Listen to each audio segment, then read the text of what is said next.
Hi everyone, ಎಲ್ರಿಗೂ ನಮಸ್ಕಾರ.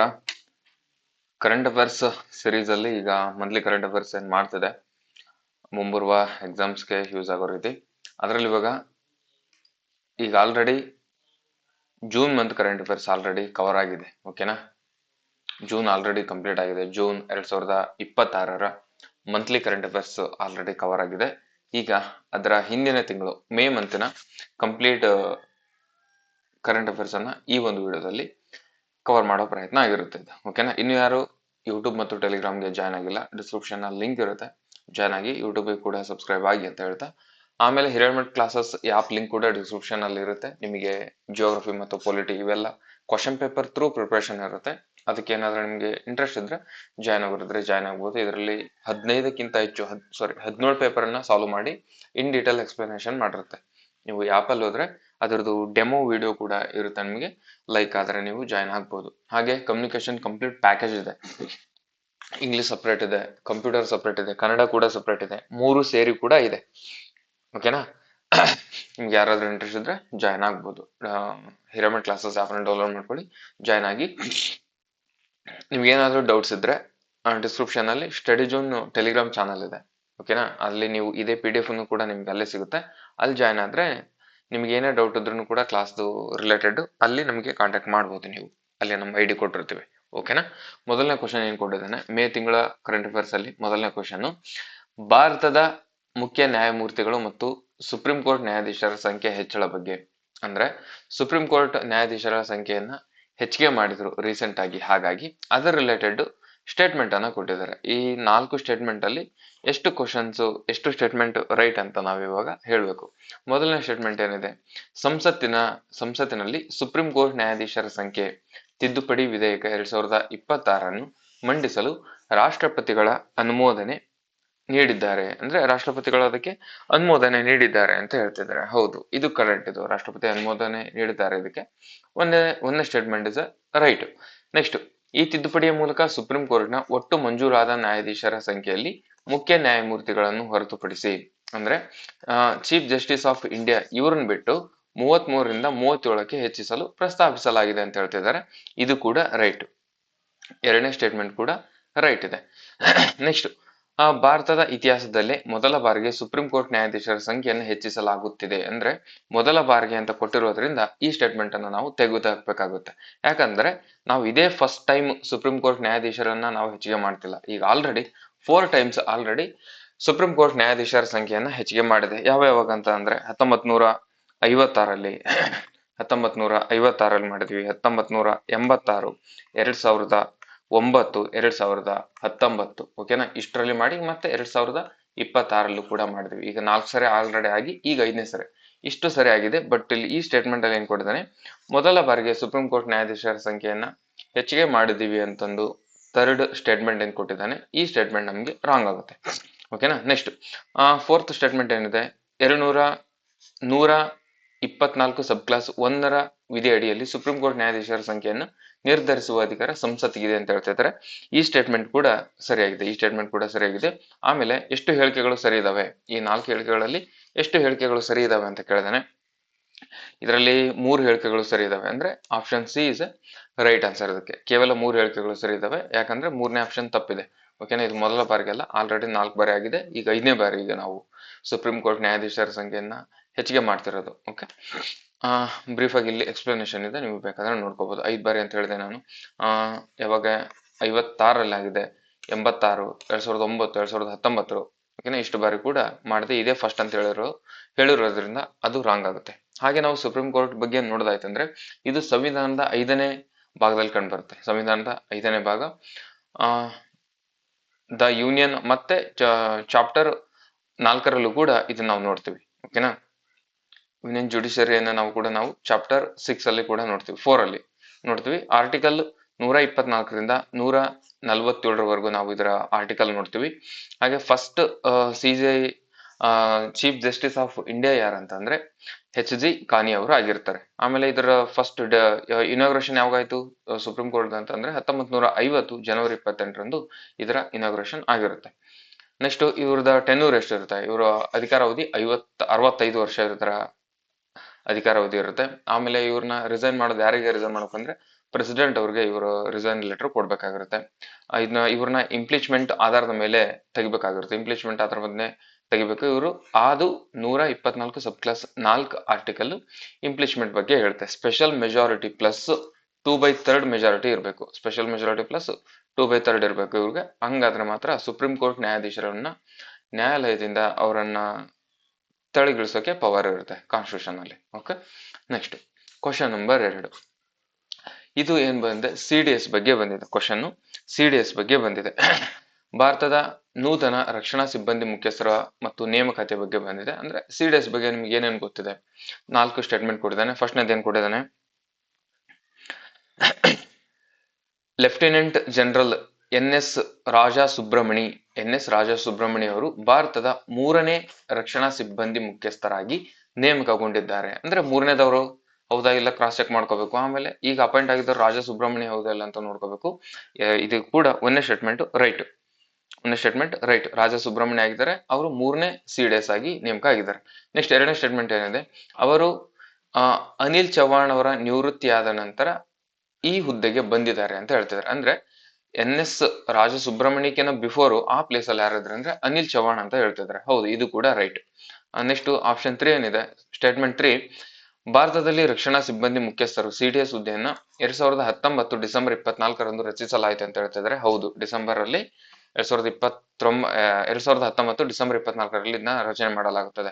CDS ಹುದ್ದೆಯನ್ನು ಹೊಸದಾಗಿ ರೆಡಿ ಮಾಡ್ತಾರೆ ಇದನ್ನು. Okay, next wise admiral Krishna Swaminathan ಅವರು ನೂತನ ನೌಕಾಸೇನಾ ಮುಖ್ಯಸ್ಥರಾಗಿದ್ದಾರೆ. ಇದು ಕೂಡ ರೈಟ್, ನೌಕಾಸೇನಾ ಮುಖ್ಯಸ್ಥರಾಗಿರ್ತಾರೆ. ನಿಮಗೆ ಕ್ವಶನ್ ಅಲ್ಲಿ ಎಕ್ಸಾಮ್ ಅಲ್ಲಿ ಇದಿಷ್ಟು ಕೊಡಲ್ಲ. ನಿಮಗೆ ಡೈರೆಕ್ಟ್ ಏನ್ ಕೇಳ್ಬೋದು, ಶೋರ್ ಶಾರ್ಟ್ ಆಗಿ ಕೇಳ್ತಾನೆ. ಹೇಗ್ ಮಾಡ್ತಾನೆ, ನೌಕಾ ಸೇನಾ ಮುಖ್ಯಸ್ಥರು ಯಾರಂತ ಕೇಳ್ಬೋದು. ಓಕೆನಾ, ಜಸ್ಟ್ ಇದೊಂದೇ ಸ್ಟೇಟ್ಮೆಂಟ್ ಅಲ್ಲಿ ನಿಮಗೆ ಕ್ವಶನ್ ಬರ್ಬೋದು. ನೌಕಾಸೇನಾ ಮುಖ್ಯಸ್ಥರು ರೀಸೆಂಟ್ ಆಗಿ ಯಾರು ಅಪಾಯಿಂಟ್ ಆಗಿದ್ದಾರೆ, ವೈಸ್ ಅಡ್ಮಿರಲ್ ಕೃಷ್ಣ ಸ್ವಾಮಿನಾಥನ್. ಆಮೇಲೆ CDS ಆಗಿ ಯಾರು ಆಯ್ಕೆ ಆಗಿದ್ದಾರೆ, ರಾಜಾ ಸುಬ್ರಮಣಿ. ಅದಕ್ಕಿಂತ ಬಿಫೋರ್ ಯಾರಿದ್ರು ಅಂತ ಕೇಳ್ಬೋದು, ಅನಿಲ್ ಚವ್ಹಾಣ್. ಇದೆಲ್ಲ ಬಿಟ್ಟು ಇನ್ನೂ ಡಿಫಿಕಲ್ಟ್ ಮಾಡ್ಬೇಕಂತ ಅಂದ್ರೆ ಅವನು ನಿಮ್ ಟೈಮ್ ವೇಸ್ಟ್ ಮಾಡ್ಬೇಕು. ಡಿಫಿಕಲ್ಟ್ ಮಾಡ್ಬೇಕಂತ ಅಂದಾಗ ಮಾತ್ರ ಈ ರೀತಿ ಕ್ಲಮ್ಸಿ ಆಗಿ ನಿಮಗೆ ಡಾಟಾ ಮಿಸ್ಟೇಕ್ ಮಾಡ್ಬೋದು, ಅಥವಾ ಅನಿಲ್ ಚವ್ಹಾಣ್ ಇವಾಗ ಅಪಾಯಿಂಟ್ ಆಗಿದ್ದಾರೆ ಅಂತ ಅನ್ಬೋದು, ಅಥವಾ ರಾಜಾ ಸುಬ್ರಹ್ಮಣ್ಯಂ ಅದಕ್ಕಿಂತ ಬಿಫೋರ್ ಇದ್ದಾರೆ ಅಂತಂದು ಕೊಡ್ಬೋದು. ಹಿಂಗೆ ಏನಾದ್ರು ಕನ್ಫ್ಯೂಷನ್ ಮಾಡ್ಬೋದು. ಅಥವಾ ರಾಜಾ ಸುಬ್ರಹ್ಮಣ್ಯ ಅವರು 3ನೇ ರಕ್ಷಣಾ ಸಿಬ್ಬಂದಿ ಮುಖ್ಯಸ್ಥರು ಅಂತ ಹೇಳಿದೆ ನಾನು, ಬಟ್ ಅದ್ರಲ್ಲಿ ನಿಮ್ಗೆ ಆಪ್ಷನ್ ಅಲ್ಲಿ ಕನ್ಫ್ಯೂಸ್ ಮಾಡಕ್ಕೆ 2ನೇ ಸಿಬ್ಬಂದಿ ಮುಖ್ಯಸ್ಥರು ಅಂತ ಕೊಡ್ಬೋದು. ಓಕೆನಾ, ಟು ದ ಪಾಯಿಂಟ್ ಅವನು ಒಂದೊಂದು ಅಕ್ಷರದಲ್ಲೂ ಕೂಡ ನಿಮ್ಮನ್ನ ತೆಗೆದು ಹಾಕಕ್ಕೆ ನೋಡ್ತಿರ್ತಾನೆ. ಹಾಗಾಗಿ ಪ್ರತಿಯೊಂದು ಲೈನ್ ಅನ್ನು ಕೂಡ ನೀವು ಇನ್ ಡೀಟೇಲ್ ಆಗಿ ಓದ್ಬೇಕಾಗಿರುತ್ತೆ. ಓಕೆನಾ, ಇದಿಷ್ಟು ನಿಮಗೆ ಸ್ಟೇಟ್ಮೆಂಟ್ ಗೊತ್ತಾಯ್ತು. 4 ಹೇಳಿಕೆಗಳು ರೈಟ್ ಇದಾವೆ ನಿಮಗೆ. ಮತ್ತೇನ್ ಕೇಳಿದಾನೆ ಇಲ್ಲಿ, ಯಾವುದು ಎಲ್ಲ ತಪ್ಪಾಗಿದಾವೆ ಅಂತ ಆಪ್ಷನ್ ಕೊಟ್ಟಿದ್ದಾನೆ. ಆಪ್ಷನ್ 3 ಏನ್ ಕೊಟ್ಟಿದ್ದಾನೆ, ಯಾವುದೇ ಹೇಳಿಕೆಗಳು ತಪ್ಪಾಗಿಲ್ಲ. ಅಂದ್ರೆ ಯಾವುದು ತಪ್ಪಾಗಿಲ್ಲ ಅಂತಂದ್ರೆ ನಮ್ಗೆ ಅದೇ ಬೇಕು, ಯಾವುದು ತಪ್ಪಾಗಿಲ್ಲ, ಎಲ್ಲವೂ ಕೂಡ ಹೇಳಿಕೆ ಸರಿಯಾಗಿದ್ದಾವೆ ಅನ್ನೋದು option C is right answer ಅದಕ್ಕೆ. ಓಕೆನಾ, ಇಲ್ಲಿ ಎಲ್ಲ ಇದು ಎಕ್ಸ್ಪ್ಲೇನ್ ಏನಿದೆ ಅದೇ ಇರೋದಲ್ಲಿ ಅದ್ ಬಿಡಿ. ನೆಕ್ಸ್ಟ್ ಕ್ವಶನ್ ನಂಬರ್ 3, ಭಾರತದ ಸಕ್ಕರೆ ರಫ್ತು ನಿಷೇಧ ನಿರ್ಧಾರದ ಬಗ್ಗೆ ಬಂದಿದೆ. ಓಕೆನಾ, ಶುಗರ್ ರಿಲೇಟೆಡ್ ಬಂದಿದೆ. ಇದ್ರ ಫಸ್ಟ್ ಸ್ಟೇಟ್ಮೆಂಟ್ ಏನ್ ಕೊಡ್ತಾನೆ, directorate general of foreign trade ಎಲ್ಲಾ ವರ್ಗದ ಸಕ್ಕರೆ, ಕಚ್ಚಾ, ಬಿಳಿ ಮತ್ತು ಸಂಸ್ಕರಿಸಿದ ರಫ್ತನ್ನು ನಿಷೇಧಿತ ವರ್ಗಕ್ಕೆ ಸೇರಿಸಿದೆ ಅಂತ ಹೇಳ್ತಿದ್ರೆ ಒಂದೇ ಸ್ಟೇಟ್ಮೆಂಟ್ ರೈಟ್. ನೆಕ್ಸ್ಟ್ ಈ ರಫ್ತು ನಿಷೇಧ ಸೆಪ್ಟೆಂಬರ್ 30, 2026ರವರೆಗೆ ತಕ್ಷಣದಿಂದಲೇ ಜಾರಿಗೆ ಬರುವಂತೆ ಜಾರಿಯಲ್ಲೇ ಇರಲಿದೆ ಅಂತ ಹೇಳ್ತಿದ್ರೆ. ಇದು ಕೂಡ ರೈಟ್. ಜಾಗತಿಕ ಹವಾಮಾನ ಮಾದರಿ 2026ರವರೆಗೆ ಮಾಧ್ಯಮದಿಂದ ಬಲವಾದ ಎಲ್ಲಿನೋ ಪರಿಣಾಮವನ್ನು ಮುನ್ಸೂಚನೆ ನೀಡಿರುವುದು ಇದಕ್ಕೆ ಮುಖ್ಯ ಕಾರಣ ಅಂತ ಹೇಳ್ತಿದ್ರೆ. ಇದು ಕೂಡ ರೈಟ್. ಭಾರತವು ಪ್ರಸ್ತುತ ವಿಶ್ವದಲ್ಲಿ ಅತಿ ಹೆಚ್ಚು ಸಕ್ಕರೆ ಮಾಡುವ ಏಕೈಕ ದೇಶವಾಗಿದೆ. ಹೆಚ್ಚು ಸಕ್ಕರೆ ರಫ್ತು ಮಾಡುವ ಏಕೈಕ ದೇಶ ಭಾರತ ಅಂತ ಹೇಳ್ತಿದ್ದಾನೆ. ಇದರ ರಾಂಗ್. ಇದು ಆಪ್ಷನ್ ಸ್ಟೇಟ್ಮೆಂಟ್ 4 ರಾಂಗ್ ಇದು. ಯಾಕಂತಂದ್ರೆ ನಾವು ಫಸ್ಟ್ ಪ್ಲೇಸ್ ಅಲ್ಲಿ ನಾವಿಲ್ಲ. ಹಾಗಾಗಿ ಆಪ್ಷನ್ 4 ರಾಂಗ್ ಇದೆ. ಯಾಕಂತಂದ್ರೆ ಬ್ರೆಜಿಲ್ ಫಸ್ಟ್ ಇದೆ, ಇದರಲ್ಲಿ ಬ್ರೆಜಿಲ್ ಬರ್ಬೇಕಿತ್ತು. ಬ್ರೆಜಿಲ್ ಶುಗರ್ ರಫ್ತಲ್ಲಿ ಫಸ್ಟ್ ಇರೋದು. ಹಾಗಾಗಿ 3 ಹೇಳಿಕೆ ರೈಟ್, 1 ಹೇಳಿಕೆ ರಾಂಗ್ ಅಂತ ಇರ್ಬೇಕು. ಇದರಲ್ಲಿ ಎಷ್ಟು ಹೇಳಿಕೆಗಳು ಸರಿಯಾಗಿವೆ? 1 2 ಕೇವಲ 3 ಹೇಳಿಕೆ. ಎಷ್ಟು ಹೇಳಿಕೆ ಸರಿಯಾಗಿದೆ? 3 ಹೇಳಿಕೆಗಳು ಸರಿ ಇದಾವೆ. ಇದರಲ್ಲಿ 3 ಹೇಳಿಕೆ 1 2 3 ಸರಿ ಇದೆ, 4ನೇ ತಪ್ಪಿದೆ. ಯಾಕಂತಂದ್ರೆ ಬ್ರೆಜಿಲ್ ವಿಶ್ವದ ಅತಿ ದೊಡ್ಡ ಸಕ್ಕರೆ ರಫ್ತು ದೇಶವಾಗಿದೆ. ದೇಶ ಮಾರುಕಟ್ಟೆಯಲ್ಲಿ ಬೆಲೆ ಏರಿಕೆ ತಡೆಯಲು ಎಲ್ಲಿನೋದಿಂದ ಉಂಟಾಗುವ ಮುಂಗಾರು ಕೊರತೆಯಿಂದ ಮುನ್ನೆಚ್ಚರಿಕೆ ಭಾರತ ಈ ನಿರ್ಧಾರವನ್ನ ಕೈಗೊಂಡಿದೆ ಅಂತ ಹೇಳ್ತಿದ್ದಾರೆ. ಓಕೆ, ನೆಕ್ಸ್ಟ್ ಶುಗರ್ ಕೇನ್ ಬಗ್ಗೆ ಮಾತಾಡ್ತಂದ್ರೆ ಇದು ಇದೊಂದು ಖಾರಿಫ್ ಬೆಳೆ ಆಗಿರ್ತದೆ. 10 ರಿಂದ 18 ತಿಂಗಳ ಬೆಳಿತಾರೆ ಕಬ್ಬನ್ನ. ಆಮೇಲೆ well drained deep rich alluvial soil ಆಗಿರುತ್ತೆ ಇದರಲ್ಲಿ ಇದು ಬೆಳೆಯೋದು. ಆಮೇಲೆ ಗ್ಲೋಬಲ್ ಸೆಕೆಂಡ್ ಲಾರ್ಜೆಸ್ಟ್ ಪ್ರೊಡ್ಯೂಸರ್ ನಾವಿದೀವಿ. ಫಸ್ಟ್ ಬ್ರೆಜಿಲ್ ಇದೆ. ಆಮೇಲೆ ಇಂಡಿಯಾದಲ್ಲಿ ಅಂತ ಬಂತಂದ್ರೆ ಉತ್ತರ ಪ್ರದೇಶ ಹೈಯೆಸ್ಟ್ ಪ್ರೊಡಕ್ಷನ್ ಅಲ್ಲಿ ಇದೆ. ಅದರ ನೆಕ್ಸ್ಟ್ ಮಹಾರಾಷ್ಟ್ರ, ಅದರ ನೆಕ್ಸ್ಟ್ ಕರ್ನಾಟಕ ಇದೆ. First Uttar Pradesh, Maharashtra, Karnataka order wise ಇರೋದು. ಇದು ನಮಗೆ ಮಿನಿಮಮ್ ಸಪೋರ್ಟ್ ಪ್ರೈಸ್ ಕೊಡಲ್ಲ ಕಬ್ಬಿಗೆ. ಇದರಲ್ಲಿ ಫೇರ್ ಅಂಡ್ ರೆಮ್ಯುನೇಟಿವ್ ಪ್ರೈಸ್ ಅನ್ನ ಕೊಡ್ತಾರೆ. ಓಕೆನಾ. ಇದು ಬಂದಿದ್ದು ಶುಗರ್ ಕೇನ್ ಆರ್ಡರ್ ಬಂದಿದ್ದು 1966ರಲ್ಲಿ. ಇದನ್ನ ಕೊಡೋದು ಯಾರು ಅಂತ ಅಂದ್ರೆ cabinet committee on economic affairs ಅವರ ಬೇಸ್ಡ್ ಮೇಲೆ commission for agricultural cost and price ಇವರು ಕಬ್ಬಿಗೆ ಫೇರ್ ಅಂಡ್ ರೆಮ್ಯುನೇಟಿವ್ ಪ್ರೈಸ್ ಅನ್ನ ಕೊಡ್ತಾರೆ. ಮಿನಿಮಮ್ ಸಪೋರ್ಟ್ ಪ್ರೈಸ್ ಎಲ್ಲಾ ಬೆಳೆಗೂ ಕೊಡ್ತಾರೆ, ಬಟ್ ಇದಕ್ಕೆ ಕಬ್ಬಿಗೆ ಕೊಡೋದಿಲ್ಲ. ನೆಕ್ಸ್ಟ್ ಇದಕ್ಕೆ ಕಮಿಟಿ ಮತ್ತು ಸ್ಕೀಮ್ಸ್ ಏನಿದಾವೆ. ರಂಗರಾಜನ್ ಕಮಿಟಿ ಕಬ್ಬಿನ ರಿಲೇಟೆಡ್ ಮಾತಾಡುತ್ತೆ 2012ರಲ್ಲಿ. ನೆಕ್ಸ್ಟ್ ಎಥನಾಲ್ ಬ್ಲೆಂಡಿಂಗ್ ರಿಲೇಟೆಡ್ ಮಾತಾಡುತ್ತೆ. ಇದು ಶುಗರ್ ಕ್ಯಾನ್ ಬಂದ ತಕ್ಷಣ ನಾವು ಎಥನಾಲ್ ಬ್ಲೆಂಡಿಂಗ್ ಬಗ್ಗೆನೂ ಕೂಡ ನಾವು ನೋಡ್ಕೋಬೇಕಾಗುತ್ತೆ. ಇನ್ಸುಲಿನ್, ಇದು ಬೀಟಾ ಸೆಲ್ಸ್, ಇದು ಲೋವರ್ ಬ್ಲಡ್ ಗ್ಲೂಕೋಸ್ ಇನ್ಸುಲಿನ್ ಅಂದ್ರೆ ಗ್ಲೂಕೋಜನ್ ಅಂತಂದ್ರೆ ಇದು ರೈಸ್ ಬ್ಲಡ್ ಗ್ಲೂಕೋಸ್ ಜಾಸ್ತಿ ಇದ್ದಾಗ ಗ್ಲೂಕೋಗಾನ್ ಬರುತ್ತೆ. ಓಕೆನಾ. ಇನ್ಸುಲಿನ್ ಮತ್ತು ಗ್ಲೂಕೋಗಾನ್ ಇವೆರಡನ್ನು ಕೂಡ ನೀವು ನೆನಪಲ್ಲಿ ಇಟ್ಕೊಳ್ಳಿ. ಬ್ಲಡ್ ಅಲ್ಲಿ ಇದು ಕಡಿಮೆ ಇದ್ದಾಗ ಇನ್ಸುಲಿನ್. ಓಕೆನಾ. ಬ್ಲಡ್ ಅಲ್ಲಿ ಗ್ಲೂಕೋಸ್ ಜಾಸ್ತಿ ಇದ್ದಾಗ ಗ್ಲೂಕೋಗಾನ್. ಓಕೆನಾ. ಹಾಗೆ ನೆಕ್ಸ್ಟ್ ಅಂತಾರಾಷ್ಟ್ರೀಯ ಬಿಗ್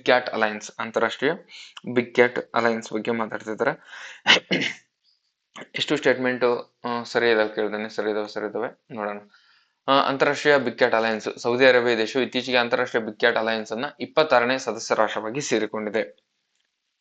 ಒಂದೇ statement right. International big cat alliance ಜಾಗತಿಕ ದೊಡ್ಡ ಬೆಕ್ಕುಗಳ ತಳಿಗಳು ಅವುಗಳ ಆವಾಸಸ್ಥಾನಗಳನ್ನು ರಕ್ಷಿಸಲು ಭಾರತವು ಪ್ರಾರಂಭಿಸಿದ ಜಾಗತಿಕ ಉಪಕ್ರಮ. ಇದು ಕೂಡ ರೈಟ್. ಎರಡನೇ ಸ್ಟೇಟ್ಮೆಂಟ್ ಕೂಡ ರೈಟ್. ನಮಗೆ ಈ ಒಕ್ಕೂಟವು ಕೇವಲ ಏಷ್ಯಾ ಖಂಡದಲ್ಲಿ ಮಾತ್ರ ಸೀಮಿತವಾಗಿದೆ. ಕೇವಲ ಅಂತ ಬಂದಿರೋದಕ್ಕೆ ರಾಂಗ್. ಇದು ಏಷ್ಯಾ ಖಂಡದಲ್ಲಿ ಮಾತ್ರ ಸೀಮಿತವಾಗಿದೆ ಅಂತ ಅಂದೋದಕ್ಕೆ ರಾಂಗು. ಆಮೇಲೆ ಹುಲಿ, ಚಿರತೆ, ಹಿಮಚಿರತೆ, ಜಾಗ್ವಾರ್, ಸಿಂಹ, ಚೀತಾ ಮತ್ತು ಪೂಮಾ ಸಂರಕ್ಷಣೆ ಇತರ ಪ್ರಮುಖ ಉದ್ದೇಶಗಳಾಗಿದೆ ಅಂತ ಹೇಳ್ತಿದ್ದಾರೆ. ಇದು ಕೂಡ ರೈಟ್. ಅಂದ್ರೆ ಈಗ 1 2 4 ರೈಟು, 3 ರಾಂಗ್. ಇದರಲ್ಲಿ ಯಾವ್ದು ರೈಟ್ ಆಗುತ್ತೆ ಈಗ? 1 2 3 ಅಲ್ಲೈತೆ ಎಲ್ಲ ಹೇಳ್ಕೊಳ್ಳಿ ತಪ್ಪನ. ಮೂರನೇ ಸ್ಟೇಟ್ಮೆಂಟ್ ರಾಂಗ್ ಆಗ್ಬೇಕು ಈಗ ನಿಮಗೆ. ಇಲ್ಲೈತೆ ನೋಡಿ, ಆಪ್ಷನ್ ಬಿ ರೈಟ್. ನೆಕ್ಸ್ಟ್ ಜಾಗತಿಕ ಒಕ್ಕೂಟ. ಓಕೆನಾ. ಆಪ್ಷನ್ ಮೂರನೇದರಲ್ಲಿ ಸ್ಟೇಟ್ಮೆಂಟ್ ರಾಂಗ್ ಇದೆ. ಇದು ಯಾವಾಗ ಬಂತು? 2023 ಏಪ್ರಿಲ್ 9ರಲ್ಲಿ ಪ್ರೈಮ್ ಮಿನಿಸ್ಟರ್ ನರೇಂದ್ರ ಮೋದಿ ಮೈಸೂರು ಕರ್ನಾಟಕದಲ್ಲಿ ಇದನ್ನ ಲಾಂಚ್ ಮಾಡಿದ್ರು. ಪ್ರಾಜೆಕ್ಟ್ ಟೈಗರ್ 50 ವರ್ಷ ಆಯ್ತು ಅನ್ನೋ ದೃಷ್ಟಿಯಿಂದ ಮಾಡಿದ್ರು. Project tiger 1973. Largest treaty based intergovernmental organisation, legal entity new Delhi, India. ಇದು ಬೇಡ. Nodal agency national tiger conservation authority ಆಗಿರುತ್ತೆ ಇದರದ್ದು ನೋಡಲ್ ಏಜೆನ್ಸಿ. ನೆಕ್ಸ್ಟ್ ಓಕೆ, ಸ್ಯಾಂಡ್ ಮಾರ್ಟ್ ಹವಾಮಾನ ಸಮ್ಮೇಳನ, ಸ್ಯಾಂಟಾ ಮಾರ್ಟ್ ಕ್ಲೈಮೇಟ್ ಕಾನ್ಫರೆನ್ಸ್, ಇದ್ರ ಬಗ್ಗೆ ಕೆಲವೊಂದಿಷ್ಟು ಸ್ಟೇಟ್ಮೆಂಟ್ ಅನ್ನು ಕೊಟ್ಟಿದ್ದಾನೆ. ಇದ್ರ ಬಗ್ಗೆ ನೋಡೋಣ ಈಗ. ಪಳುವಳಿಕೆ ಇಂಧನಗಳಿಂದ ಫಾಸಿಲ್ ಫ್ಯೂಲ್ಸ್ ದೂರ ಸರಿಯುವ ಪರಿವರ್ತನೆ ಕುರಿತು ಮೊದಲಾದ ಅಂತಾರಾಷ್ಟ್ರೀಯ ಸಮ್ಮೇಳನ ಇದಾಗಿದೆ. ಪಳುವಳಿಕೆ ಇಂಧನಗಳಿಂದ ದೂರ ಸರಿಯುವ ಪರಿವರ್ತನೆ ಕುರಿತಾದ ಮೊದಲ ಸಮ್ಮೇಳನ ಇದಾಗಿದೆ. ಒಂದೇ ಸ್ಟೇಟ್ಮೆಂಟ್ ರೈಟ್. ಈ ಸಮ್ಮೇಳನವು ಕೊಲಂಬಿಯಾದ ಸ್ಯಾಂಟಾ ಮಾರ್ಟಾದಲ್ಲಿ ಆಯೋಜಿಸಲಾಗಿತ್ತು. ಇದು ಕೂಡ ರೈಟ್. ಇದನ್ನು ಕೊಲಂಬಿಯಾ ಮತ್ತು ನೆದರ್ಲ್ಯಾಂಡ್ ದೇಶಗಳು ಜಂಟಿಯಾಗಿ ಆಯೋಜಿಸುತ್ತಿದ್ದಾವೆ. ಇದು ಕೂಡ ರೈಟ್. ಜರ್ಮನಿ ಯುರೋಪ್ನಲ್ಲಿ ಮೊದಲ ಬಾರಿಗೆ 2030ರ ವೇಳೆಗೆ ಕಲ್ಲಿದ್ದಲು ಬಳಕೆಯನ್ನು ಸಂಪೂರ್ಣವಾಗಿ ನಿಷೇಧಿಸುವ ಇಂಧನ ನಿರ್ಗಮ ರೋಡ್ ಮ್ಯಾಪ್ ಅನ್ನು ಬಿಡುಗಡೆ ಮಾಡಲಾಗಿದೆ ಅಂತ ಹೇಳ್ತಿದ್ರೆ. ಇದು 2030 ಅಲ್ಲ, 2050. ಹಾಗಾಗಿ option 4 is wrong. Option 4 wrong. 2050. ಕೇವಲ 3 ಹೇಳಿಕೆಗಳು ಮಾತ್ರ ಎಲ್ಲಿದೆ? ಒಂದೇ. ಓಕೆನಾ. ಇದು ಯುರೋಪ್ ಇಂಧನ ಮತ್ತು ನಿರ್ಗಮನ ರೋಡ್ ಮ್ಯಾಪ್ ಬಿಡುಗಡೆ ಮಾಡಿದ್ದು ಫ್ರಾನ್ಸ್ ದೇಶ, ಜರ್ಮನಿ ಅಲ್ಲ. ಜರ್ಮನಿ ಕೊಟ್ಟಿದ್ರಲ್ವ ಅದರಲ್ಲಿ.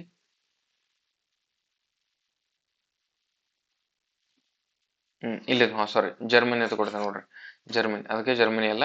ಆಮೇಲೆ 2030ರೊಳಗೆ ಕಲ್ಲಿದ್ದಲು, 2045ರೊಳಗೆ ತೈಲ ಮತ್ತು 2050ರೊಳಗೆ ಗ್ಯಾಸ್ ಬಳಕೆಯನ್ನು ಕೊನೆಗೊಳಿಸುವ ಘೋಷಣೆಯನ್ನು ಮಾಡಿದೆ.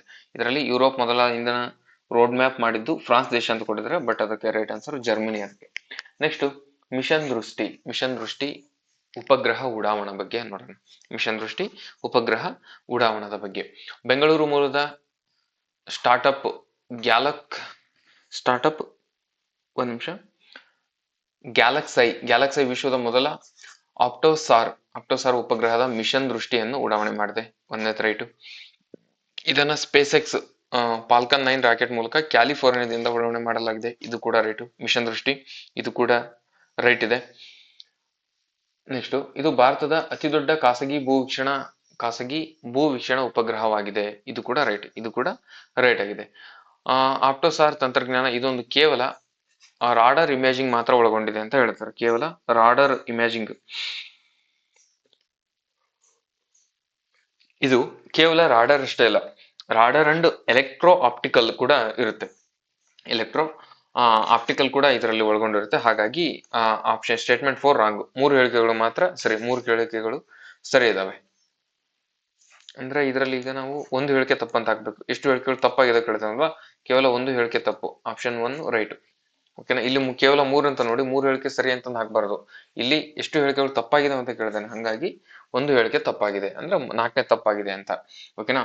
ಆಪ್ಟೋಸಾರ್ ಎಂದರೆ ಇದು ಸಿಂಥೆಟಿಕ್ ಅಪರ್ಚರ್ ರಾಡರ್ ಮತ್ತು electro optical multi sectoral imaging ಎರಡನ್ನು ಒಂದೇ ಪ್ಲಾಟ್ಫಾರ್ಮ್ ಅಲ್ಲಿ ಒಳಗೊಂಡಿರುವ ಅತ್ಯಾಧುನಿಕ ತಂತ್ರಜ್ಞಾನವಾಗಿದೆ. ಓಕೆನಾ. Next, India's largest privately developed earth observation satellite. ಇದು ಅರ್ತ್ ಅಬ್ಸರ್ವೇಷನ್ ಸ್ಯಾಟಲೈಟ್ ಯಾವುದು? ದೃಷ್ಟಿ. ಓಕೆನಾ. ಅರ್ತ್ ಅಬ್ಸರ್ವೇಟರಿ ಸ್ಯಾಟಲೈಟ್ ಡೆವಲಪ್ಡ್ ಯಾರು ಮಾಡಿದ್ರು? Galaxy I space, Bengaluru based deep tech startup ಇದು. IIT ಮದ್ರಾಸ್ ಅಲ್ಯೂಮಿನಿ ಇರುತ್ತೆ. ಲಾಂಚಿಂಗ್ ಡೀಟೇಲ್ಸ್ ಇದು ಸ್ಪೇಸ್ ಎಕ್ಸ್ ಫಾಲ್ಕನ್ 9 ರಾಕೆಟ್ ಮೂಲಕ ಮಾಡ್ತಾರೆ. ಓಕೆನಾ. ನೆಕ್ಸ್ಟ್, ಅಂತಾರಾಷ್ಟ್ರೀಯ ಬೂಕರ್ ಪ್ರಶಸ್ತಿ ಬಗ್ಗೆ ನೋಡೋಣ. ಓಕೆನಾ. ಎಲ್ಲ ಎಕ್ಸಾಮ್ ಅಲ್ಲೂ ಕೂಡ ಪ್ರಶಸ್ತಿ ಬಗ್ಗೆ ಒಂದು ಕ್ವಶನ್ ಬಂದಿರುತ್ತೆ. ಬೂಕರ್ ಆಗ್ಲಿ, ಪೀಸ್ ಪ್ರೈಸ್ ಆಗ್ಲಿ, ನೋಬೆಲ್ ಆಗ್ಲಿ, ಈ ರೀತಿ ಒಂದೊಂದ್ರ ಬಗ್ಗೆ ಕೇಳ್ತಾನೆ. ಬೂಕರ್ ಮೇಲೇನು ಕೂಡ ಬಹಳ ಕ್ವಶನ್ಸ್ ಬಂದಿದಾವೆ. ಓಕೆನಾ. ಬೂಕರ್ ಪ್ರೈಸ್ ಮೇಲೆ ಕೂಡ ಬಹಳ ಕ್ವಶನ್ಗಳು ಬಂದಿದ್ದಾವೆ. 2026ರಲ್ಲಿ ಪ್ರತಿಷ್ಠಿತ ಅಂತಾರಾಷ್ಟ್ರೀಯ ಬೂಕರ್ ಪ್ರಶಸ್ತಿಯನ್ನು ತೈವಾನ್ ಲೇಖಕಿ ಯಾಂಗ್ ಶ್ವಾಂಗ್ಜಿ ತೈವಾನ್ ಅಂತ ನೆನ್ಪಿಟ್ಕೊಡ್ರಿ, ಅವ್ರು ಗೆದ್ದಿದ್ದಾರೆ. ರೈಟ್. ಅವರು ತಮ್ಮ ತೈವಾನ್ ಟ್ರಾವೆಲ್ ಕಾದಂಬರಿಗೆ ಈ ಪ್ರಶಸ್ತಿಯನ್ನ ಪಡೆದಿದ್ದಾರೆ ಅಂತ ಹೇಳ್ತಿದ್ದಾರೆ. ಅದು ಕೂಡ ರೈಟ್. ಈ ಕಾದಂಬರಿಯನ್ನು ಇಂಗ್ಲಿಷ್ಗೆ ಭಾಷಾಂತರಿಸಿದವರು ಯಾರಂದ್ರೆ ಲೀನ್ ಕಿಂಗ್ ಅವರು ಇದನ್ನ ಇಂಗ್ಲಿಷ್ಗೆ ಭಾಷಾಂತರ ಮಾಡಿದ್ದಾರೆ. ಮ್ಯಾಂಡರಿನ್ ಚೈನೀಸ್ ಭಾಷೆಯಿಂದ ಅನುವಾದಗೊಂಡು ಅಂತಾರಾಷ್ಟ್ರೀಯ ಬೂಕರ್ ಪ್ರಶಸ್ತಿ ಗೆದ್ದ ಮೊದಲ ಕಾದಂಬರಿ ಇದಾಗಿದೆ. ಮ್ಯಾಂಡರಿನ್ ಚೈನೀಸ್ ಭಾಷೆಯಿಂದ ಅನುವಾದನಗೊಂಡು ಅಂತಾರಾಷ್ಟ್ರೀಯ ಬೂಕರ್ ಪ್ರಶಸ್ತಿ ಗೆದ್ದ ಕಾದಂಬರಿ ಯಾವ್ದಂತಂದ್ರೆ ಅಂತಾರಾಷ್ಟ್ರೀಯ ಬೂಕರ್ ಪ್ರಶಸ್ತಿ ಗೆದ್ದ ಕಾದಂಬರಿ ತೈವಾನ್ ಟ್ರಾವೆಲ್ ಇದಾಗಿರುತ್ತೆ. ಅದನ್ನ ಬರೆದವರು ಶಾಂಜಿ. ಓಕೆನಾ. 4 ಹೇಳಿಕೆಗಳು ಕೂಡ ಇದಕ್ಕೆ ಸರಿಯಾಗಿರ್ತವೆ. 4 ಹೇಳಿಕೆಗಳು ಕೂಡ ಸರಿ ಇರುತ್ತೆ. ಓಕೆ. 4 ಹೇಳಿಕೆ ಸರಿ. ಭಾರತದ ಮೊದಲ ಖಂಡಾಂತರ ಕ್ಷಿಪಣಿ.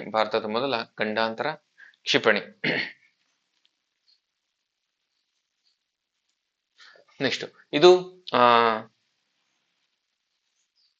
ಭಾರತದ ಮೊದಲ ಖಂಡಾಂತರ ಕ್ಷಿಪಣಿ ಬಗ್ಗೆ. ಇದು ಒಡಿಶಾದ ಅಬ್ದುಲ್ ಕಲಾಂ ದ್ವೀಪದಿಂದ ತನ್ನ ಮೊದಲ ಅಣುಶಕ್ತಿ ಸಾಮರ್ಥ್ಯದ ಖಂಡಾಂತರ ಬ್ಯಾಲಿಸ್ಟಿಕ್ ಕ್ಷಿಪಣಿಯನ್ನು ಯಶಸ್ವಿಯಾಗಿ ಪರೀಕ್ಷಿಸಿದೆ ಅಂತ ಹೇಳ್ತಿದ್ರೆ. ಓಕೆನಾ. ಖಂಡಾಂತರ ಬ್ಯಾಲಿಸ್ಟಿಕ್ ಕ್ಷಿಪಣಿಯು ಕನಿಷ್ಠ 5500 ಕಿಲೋಮೀಟರ್ ಅಥವಾ ಅದಕ್ಕಿಂತ ಹೆಚ್ಚಿನ ವ್ಯಾಪ್ತಿಯನ್ನ ರೇಂಜ್ ಹೊಂದಿದೆ ಅಂತ ಹೇಳ್ತಿದ್ದಾರೆ. 2 ಹೇಳಿಕೆ ರೈಟು. ಭಾರತದ ಕ್ಷಿಪಣಿ ಕಾರ್ಯಕ್ರಮವು DRDO ಸಂಸ್ಥೆಯು 1983ರಲ್ಲಿ ಅಬ್ದುಲ್ ಕಲಾಂ ಅವರ ನೇತೃತ್ವದಲ್ಲಿ ಆರಂಭಿಸಿದ IGMDP ಅಡಿಯಲ್ಲಿ ಅಭಿವೃದ್ಧಿಪಡಿಸಲಾಗಿದೆ ಅಂತ ಹೇಳ್ತಿದ್ದಾರೆ. ಇದು ಕೂಡ ರೈಟು. ಭಾರತದ ಪರಮಾಣು ಸಿದ್ಧಾಂತ ನ್ಯೂಕ್ಲಿಯರ್ ಡಾಕ್ಟ್ರಿನ್ ಮೊದಲು ಬಳಸಬೇಡಿ. ಇದರ ಮೊದಲ ಸಿದ್ಧಾಂತ ಯಾವ್ದಂದ್ರೆ ಮೊದಲು ಬಳಸಬೇಡಿ ಅಂದ್ರೆ not first use nuclear doctrine ಇದು ಎಂಬ ನೀತಿಯನ್ನು ಹೊಂದಿದೆ ಅಂತ ಹೇಳ್ತಿದ್ದಾರೆ. ಇದು ಕೂಡ ರೈಟ್. ಅಂದ್ರೆ 4 ಹೇಳಿಕೆಗಳು ಕೂಡ ಖಂಡಾಂತರ ಕ್ಷಿಪಣಿ ಬಗ್ಗೆ ಸಂಬಂಧಿಸಿದ 4 ಹೇಳಿಕೆಗಳು ಕೂಡ ಸರಿಯಾಗಿದ್ದಾವೆ. ಭಾರತದ ಮೊದಲ ಲೋ ಮಿಷನ್ ಜೋನ್ ಇದು ಇದ್ರ ಬಗ್ಗೆ ನೋಡೋದಾಯ್ತಂದ್ರೆ ಭಾರತದ ಪ್ರಪ್ರಥಮ ಲೋ ಮಿಷನ್ ಜೋನ್ ಕಡಿಮೆ ಹೊರಸೂಸುವಿಕೆ ವಲಯ ಪುಣೆಯ ಶಿವಾಜಿನಗರದಲ್ಲಿ ಸ್ಥಾಪನೆ ಮಾಡಲು ನಿರ್ಧರಿಸಲಾಗಿದೆ. ರೈಟ್. ವಾಯು ಮಾಲಿನ್ಯ ಕಡಿಮೆ ಮಾಡುವುದು ಮತ್ತು ಪರಿಸರ ಸ್ನೇಹಿ ಸಾರಿಗೆ ಉತ್ತೇಜಿಸುವ ಇದರ ಮುಖ್ಯ ಉದ್ದೇಶ ಹೊಂದಿದೆ. ಇದು ಕೂಡ ರೈಟ್. ಸುಪ್ರೀಂ ಕೋರ್ಟ್ ಇತ್ತೀಚೆಗೆ ನ್ಯಾಯಾಂಗ ಸೇವೆಗಳನ್ನು ಡಿಜಿಟಲೀಕರಣಗೊಳಿಸಲು ಕೋರ್ಟ್ ಸಾರಥಿ ಎಂಬ AI ಚಾಟ್ಬಾಟ್ ಅನ್ನು ಬಿಡುಗಡೆ ಮಾಡಿದೆ ಅಂತ ಹೇಳ್ತಿದ್ದಾರೆ. ಇದು ರಾಂಗ್. ಕೋರ್ಟ್ ಸಾರಥಿ ಅಲ್ಲ, ಅದು ಕೋರ್ಟ್ ಸಾರಥಿ ಅಲ್ಲ, ಸುಸಹಾಯ್ ಅಂತ ಬರುತ್ತೆ. ಓಕೆನಾ, ಸುಸಹಾಯ್, ಸುಸಹಾಯ್ ಅಂತ ಬರುತ್ತೆ. ಹಾಗಾಗಿ ಸ್ಟೇಟ್ಮೆಂಟ್ 3 ರಾಂಗ್.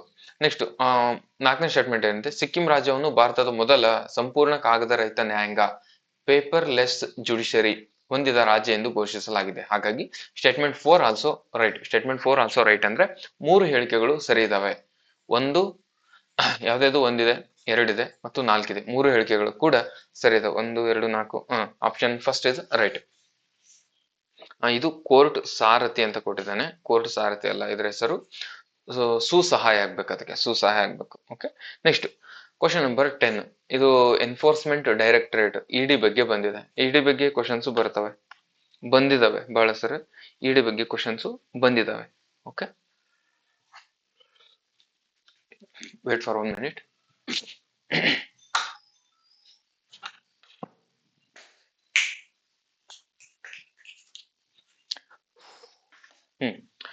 ಒಂದನೇ ಸ್ಟೇಟ್ಮೆಂಟ್ ಏನಿದೆ, ಆರ್ಥಿಕ ಅಪರಾಧಗಳನ್ನು ತಡೆಯುವ ಜಾರಿ ನಿರ್ದೇಶನಾಲಯವು ಮೇ 1, 2026 ತನ್ನ 70ನೇ ಸಂಸ್ಥಾಪನಾ ದಿನವನ್ನು ಆಚರಣೆ ಮಾಡಿಕೊಂಡಿದೆ. ರೈಟು.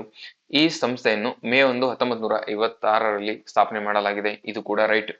ಪ್ರಸ್ತುತ ಹಣಕಾಸು ವರ್ಷದಲ್ಲಿ prevention of money laundering act ಅಕ್ರಮ ಹಣ ವರ್ಗಾವಣೆ ತಡೆ ಕಾಯ್ದೆ ಅಡಿಯಲ್ಲಿ 93% 94% ಅಪರಾಧ ಸಾಬೀತು ದರವನ್ನ ಹೊಂದಿದೆ ಅಂತ ಹೇಳ್ತಿದ್ದಾರೆ.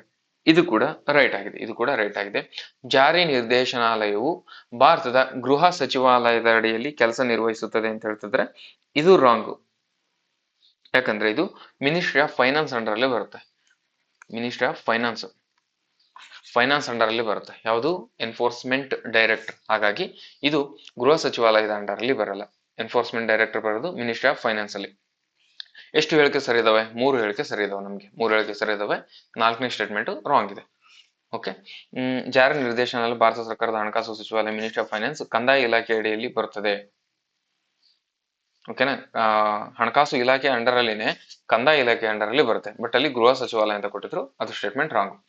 ನೆಕ್ಸ್ಟ್ ಎನ್ಫೋರ್ಸ್ಮೆಂಟ್ ಡೈರೆಕ್ಟರ್ ಬಗ್ಗೆ ನೋಡ್ದಾಯ್ತಂದ್ರೆ ಇದು ಮಿನಿಸ್ಟ್ರಿ ಆಫ್ ಫೈನಾನ್ಸ್ ಅಂಡರ್ ಅಲ್ಲಿ ಬರುತ್ತೆ ಅಂತ ಹೇಳಿದೆ. ನ್ಯೂ ಡೆಲ್ಲಿ ಹೆಡ್ ಕ್ವಾರ್ಟರ್ಸ್ ಇದೆ ಇದರಲ್ಲಿ. ಇದೊಂದು ಸ್ಟ್ಯಾಟ್ಯೂಟರಿ ಬಾಡಿ ಆಗಿದೆ. Appointment director, appointment by central government of the recommendation committee chaired central vigilance commissioner. ಇದರ ಕಮಿಟಿ ಮೂಲಕ ಅವರನ್ನ ಅಪಾಯಿಂಟ್ ಮಾಡ್ತಾರೆ ಅಂತ ಹೇಳ್ತಿದ್ರೆ. ಟೆನ್ಯೂರ್ ಎಷ್ಟಿದೆ ಇವ್ರದ? ಅಧಿಕಾರಾವಧಿ 2 ವರ್ಷ ಇರುತ್ತೆ. ಮ್ಯಾಕ್ಸಿಮಮ್ ಟೋಟಲ್ ಟರ್ಮ್ಸ್ 5 ವರ್ಷ ಇರುತ್ತೆ. ಅದನ್ನ ಎಕ್ಸ್ಟೆಂಡ್ ಮಾಡ್ತಾ ಹೋದ್ರೂ ಕೂಡ 5 ವರ್ಷದವರೆಗೂ ಇರ್ತಾರೆ ಇಡಿ ಅಲ್ಲಿದ್ರೆ. ಓಕೆ, ನೆಕ್ಸ್ಟ್ ವಿಶ್ವ ಮುಕ್ತ ಪತ್ರಿಕಾ ಸ್ವಾತಂತ್ರ್ಯ ಸೂಚ್ಯಂಕ, ವರ್ಲ್ಡ್ ಪ್ರೆಸ್ ಫ್ರೀಡಮ್ ಇಂಡೆಕ್ಸ್ ಬಗ್ಗೆ ಮಾತಾಡೋದಾಯ್ತಂದ್ರೆ 2026 ಅನೌನ್ಸ್ ಮಾಡಿದ್ದಾರೆ ವರ್ಲ್ಡ್ ಪ್ರೆಸ್ ಫ್ರೀಡಮ್ ಇಂಡೆಕ್ಸ್. ಇದನ್ನ ರಿಪೋರ್ಟರ್ಸ್ ವಿತೌಟ್ ಬಾರ್ಡರ್ ಎಂಬ ಸಂಸ್ಥೆಯು ಮೇ 2026 ಬಿಡುಗಡೆ ಮಾಡಿದ ಸೂಚ್ಯಂಕದಲ್ಲಿ ನಾರ್ವೆ ದೇಶವು ಮೊದಲ ಸ್ಥಾನದಲ್ಲಿದೆ. 100% ರೈಟ್. ಮೊದಲ ಸ್ಥಾನದಲ್ಲಿ ನಾರ್ವೆ ಇದೆ. ಇದನ್ನ ರಿಪೋರ್ಟರ್ಸ್ ವಿತೌಟ್ ಬಾರ್ಡರ್ ಇವರು ಮಾಡಿದ್ದಾರೆ. ಕ್ವಶನ್ ಇದರಲ್ಲಿ ಹೆಂಗ್ ಬರುತ್ತೆ ಅಂದ್ರೆ, world press freedom index 2026 first ಯಾರಿದ್ದಾರೆ? ನಾರ್ವೆ. ಒಂದು ಕ್ವಶನ್, ಯಾರು ರಿಲೀಸ್ ಮಾಡ್ತಾರೆ? ರಿಪೋರ್ಟರ್ಸ್ ವಿತೌಟ್ ಬಾರ್ಡರ್ ಇವ್ರು ರಿಲೀಸ್ ಮಾಡ್ತಾರೆ. ಹಿಂಗೆಲ್ಲ ಫ್ಯಾಕ್ಚುಯಲ್ ಕ್ವಶನ್ಸ್ ಬಂದಿದಾವೆ. ಈ ವರ್ಷದ ಸೂಚ್ಯಂಕದಲ್ಲಿ 180 ದೇಶಗಳ ಶ್ರೇಯಾಂಕದಲ್ಲಿ ಒಳಪಟ್ಟಿದೆ. ಇದು ಕೂಡ ರೈಟ್. ಇದು 2 ಆಗ್ಬೇಕು, ಇದು 3 ಆಗ್ಬೇಕು, ಇದು 4 ಆಗ್ಬೇಕು. ಓಕೆನಾ, ಸ್ವಲ್ಪ ಮಿಸ್ಟೇಕ್ ಆಗಿದೆ. ಇದು ಜಾಗತಿಕ ಸೂಚ್ಯಂಕದಲ್ಲಿ ಭಾರತದ ಕಳೆದ ವರ್ಷಕ್ಕಿಂತ ಚೇತರಿಸಿಕೊಂಡು 130ನೇ ಸ್ಥಾನ ಪಡೆದುಕೊಂಡಿದೆ. 130ನೇ ಸ್ಥಾನವನ್ನು ಪಡೆದುಕೊಂಡಿದೆ ಅಂತ ಹೇಳ್ತಿದ್ದಾರೆ. ಹಾಗಾಗಿ ಇದು 103ನೇ ಸ್ಥಾನ ಅಲ್ಲ, 159 ಇದೆ. 159 ಇದೆ. ಹಾಗಾಗಿ ಸ್ಟೇಟ್ಮೆಂಟ್ 3 ರಾಂಗ್. ಈ ಸೂಚ್ಯಂಕದಲ್ಲಿ ಅತ್ಯಂತ ಕೊನೆಯ ಸ್ಥಾನ ಉತ್ತರ ಕೊರಿಯಾ. ಇದು ರೈಟ್. ಉತ್ತರ ಕೊರಿಯಾ ವರ್ಲ್ಡ್ ಪ್ರೆಸ್ ಫ್ರೀಡಮ್ ಅಲ್ಲಿ ಲಾಸ್ಟ್ ಇದೆ. ಅದು ರೈಟ್. ಫಸ್ಟ್ ನಾರ್ವೆ ಇದೆ. ಇದನ್ನ ವರ್ಲ್ಡ್ ಪ್ರೆಸ್ ಫ್ರೀಡಮ್ ಇಂಡೆಕ್ಸ್ ಅನ್ನ ರಿಲೀಸ್ ಮಾಡೋರು ಯಾರು? Reporters without border. ಒಂದು ನಿಮಿಷ. ರಿಪೋರ್ಟರ್ಸ್ ವಿತೌಟ್ ಬಾರ್ಡರ್ ಇವ್ರು ರಿಲೀಸ್ ಮಾಡ್ತಾರೆ. ಓಕೆನಾ, ನೆಕ್ಸ್ಟ್ ಫಸ್ಟ್ ಇರೋದು ಯಾರು? ನಾರ್ವೆ. ಭಾರತ ಎಷ್ಟರಲ್ಲಿದೆ? 159. ಇಷ್ಟು 4 ಪಾಯಿಂಟ್ ಅನ್ನ ನೆನಪಲ್ಲಿ ಇಟ್ಕೊಳ್ರಿ. Next right. Reporters without border also known as, ಇದು ಏನ್ ಬೇಡ. ಇದು ಯಾವಾಗಿಂದ ಪಬ್ಲಿಷ್ ಮಾಡ್ತಿದ್ರೆ 2002ರಿಂದ. ಟೈಮಿಂಗ್ ಆನ್ಯುವಲಿ ವರ್ಷ ಮಾಡ್ತಾರೆ. ಸ್ಪ್ರೆಡ್ ಆಫ್ ಇಂಡೆಕ್ಸ್ ಮೇ 3 ಮಾಡ್ತಾರೆ ಪ್ರತಿ ವರ್ಷ. ಇದರಲ್ಲಿ 4 ಕೆಟಗರಿ ಆಗಿ ಮಾಡ್ತಾರೆ. ಇದು 100ರಿಂದ 0 ಇಂದ 100 ಡಿವೈಡ್ ಮಾಡ್ತಾರೆ. 5 ಕೆಟಗರಿ ಆಗಿ ಮಾಡ್ತಾರೆ ಇದನ್ನ. Good, satisfactory, problematic, difficult, very serious ಅಂತ ಈ ರೀತಿ 5 ರೀತಿಯಾಗಿ ರ್ಯಾಂಕ್ ಅನ್ನ ಕೊಡ್ತಾ ಹೋಗ್ತಾರೆ ಇದರಲ್ಲಿ. ನೆಕ್ಸ್ಟ್ G7 ಬಗ್ಗೆ ಬಂದಿದೆ. ನಾನು ಕಳೆದ ಕ್ಲಾಸ್ ಅಲ್ಲಿ, ಓಕೆನಾ, ಜೂನ್ ಅಲ್ವಾ, ಜೂನ್ ತಿಂಗಳ ಕರೆಂಟ್ ಅಫೇರ್ಸ್ ಮಾಡುವಾಗ G7 ಬಗ್ಗೆ ಅಲ್ಲೂ ಕೂಡ ಕ್ವಶನ್ ಇರುತ್ತೆ. ಅಲ್ಲಿ ಹೇಳಿದ್ದೀನಿ ಆಲ್ರೆಡಿ. ಇದು 52ನೇ G7 ಶೃಂಗಸಭೆ ಕೆನಡಾದಲ್ಲಿ ಯಶಸ್ವಿಯಾಗಿ ನಡೆದಿದೆ ಅಂತ ಹೇಳಿದ್ದೇನೆ. ಇದು ಕೂಡ ರೈಟು. G7 ನಲ್ಲಿ Canada, France, Germany, Italy, Japan, UK, USA ದೇಶಗಳು ಒಳಗೊಂಡಿದೆ. ಇದು ಕೂಡ ರೈಟು. ಭಾರತವು G7 ಒಕ್ಕೂಟದ ಕಾಯಂ ಸದಸ್ಯ ರಾಷ್ಟ್ರವಾಗಿದೆ ಅಂತ ಹೇಳ್ತಿದ್ರೆ ಇದು ರಾಂಗ್. ಇದು ರಾಂಗ್. ಇದ್ರಲ್ಲಿ ನಾವು ಕಾಯಂ ಸದಸ್ಯ ರಾಷ್ಟ್ರ ಇಲ್ಲ, ನಾವು ಜಸ್ಟ್ ಗೆಸ್ಟ್ ಇದೀವಿ. ನಾವು ಗೆಸ್ಟ್ ಕಂಟ್ರಿ ಆಗಿ ನಾವು ಫಾಲೋ ಮಾಡ್ತೀವಿ ಅಲ್ಲಿ. 4ನೇದರಿಂದ ಕೃತಕ ಬುದ್ಧಿಮತ್ತೆ ನಿಯಂತ್ರಣ, ಹವಾಮಾನ, ಬಂಡವಾಳ ಸಮ್ಮೇಳನದ ಪ್ರಮುಖ ವಿಷಯವಾಗಿದೆ. ಇದು ಕೂಡ ರೈಟು. ಅಂದ್ರೆ 3 ಸ್ಟೇಟ್ಮೆಂಟ್ ಮಾತ್ರ ಇದರಲ್ಲಿ ರೈಟ್. ಓಕೆ, 3 ಸ್ಟೇಟ್ಮೆಂಟ್ ರೈಟು, 3ನೇ ತಪ್ಪಾಗಿದೆ. ಓಕೆ, ನೆಕ್ಸ್ಟ್ ಸೌರ ಗರಿಷ್ಠ ಮಟ್ಟ, ಸೋಲಾರ್ ಮ್ಯಾಕ್ಸಿಮಮ್ ಮತ್ತು ಸೌರ ಬಿರುಗಾಳಿ ಹೇಳಿಕೆ ಬಗ್ಗೆ ನೋಡ್ಬೇಕು ಈಗ. ಓಕೆನಾ, ಸೌರ ಬಗ್ಗೆ. ಓಕೆನಾ, ಮೇ 2026ರಲ್ಲಿ ಸೂರ್ಯನ ಮೇಲ್ಮೈ ಸಂಭವಿಸುವ ತೀವ್ರ ಸೌರ ಜ್ವಾಲೆಗಳಿಂದ ಭೂಮಿಯ ಮೇಲ್ಮೈ ಜಿಯೋಮ್ಯಾಗ್ನೆಟಿಕ್ ಬಿರುಗಾಳಿ ಸಂಭವಿಸಿದೆ. ರೈಟು. ಇದರಿಂದ ಭಾರತದ ಲಡಾಖ್ ಸೇರಿದಂತೆ ವಿಶ್ವದ ಹಲವಾರು ಭಾಗಗಳಲ್ಲಿ ಅರೋರಾ ಬೆಳಕಿನ ವಿದ್ಯಮಾನಗಳು ಗೋಚರಿಸಿದೆ. ಇದು ಕೂಡ ರೈಟು. ಸೋಲಾರ್ ಸೈಕಲ್ ಸರಿಸುಮಾರು ಪ್ರತಿ 11 ವರ್ಷಗಳಿಗೊಮ್ಮೆ ಬರುತ್ತದೆ. ಇದು ಕೂಡ ರೈಟು. ಸೌರ ಬಿರುಗಾಳಿ ಭೂಮಿಯ ಮೇಲಿನ ಮೊಬೈಲ್ ನೆಟ್ವರ್ಕ್ ಮತ್ತು GPS ವ್ಯವಸ್ಥೆಗಳ ಮೇಲೆ ಯಾವುದೇ ನಕಾರಾತ್ಮಕ ಪರಿಣಾಮವನ್ನು ಬೀರುವುದಿಲ್ಲ ಅಂತ ಕೊಟ್ಟಿದ್ದಾನೆ. ಯಾಕಂದ್ರೆ ಬೀರುವುದಿಲ್ಲ ಅಂತ ಕೊಟ್ಟಿರೋದ್ರಿಂದನೇ ಇದು ರಾಂಗ್. ಬೀರುತ್ತದೆ ಅಂದ್ರೆ GPS ಮೊಬೈಲ್ ನೆಟ್ವರ್ಕ್ ಇದ್ರ ಮೇಲೆ ಕೂಡ ಇದ್ರದ್ದು ಎಫೆಕ್ಟ್ ಆಗುತ್ತೆ. ಹಾಗಾಗಿ ಸ್ಟೇಟ್ಮೆಂಟ್ 4 ಇಸ್ ರಾಂಗ್. ಎಷ್ಟು ಹೇಳಿಕೆಗಳು ತಪ್ಪಾಗಿದಾವೆ ಅಂತ ಕೇಳಿದಾನೆ. ಕೇವಲ 1 ಹೇಳಿಕೆ ತಪ್ಪಾಗಿದೆ. ಅದು 4ನೇದು ತಪ್ಪಾಗಿದೆ. ಅಂದ್ರೆ ಆಪ್ಷನ್ 1 ಇಸ್ ರೈಟ್. ಓಕೆನಾ, 1 ಹೇಳಿಕೆ ತಪ್ಪಾಗಿದೆ.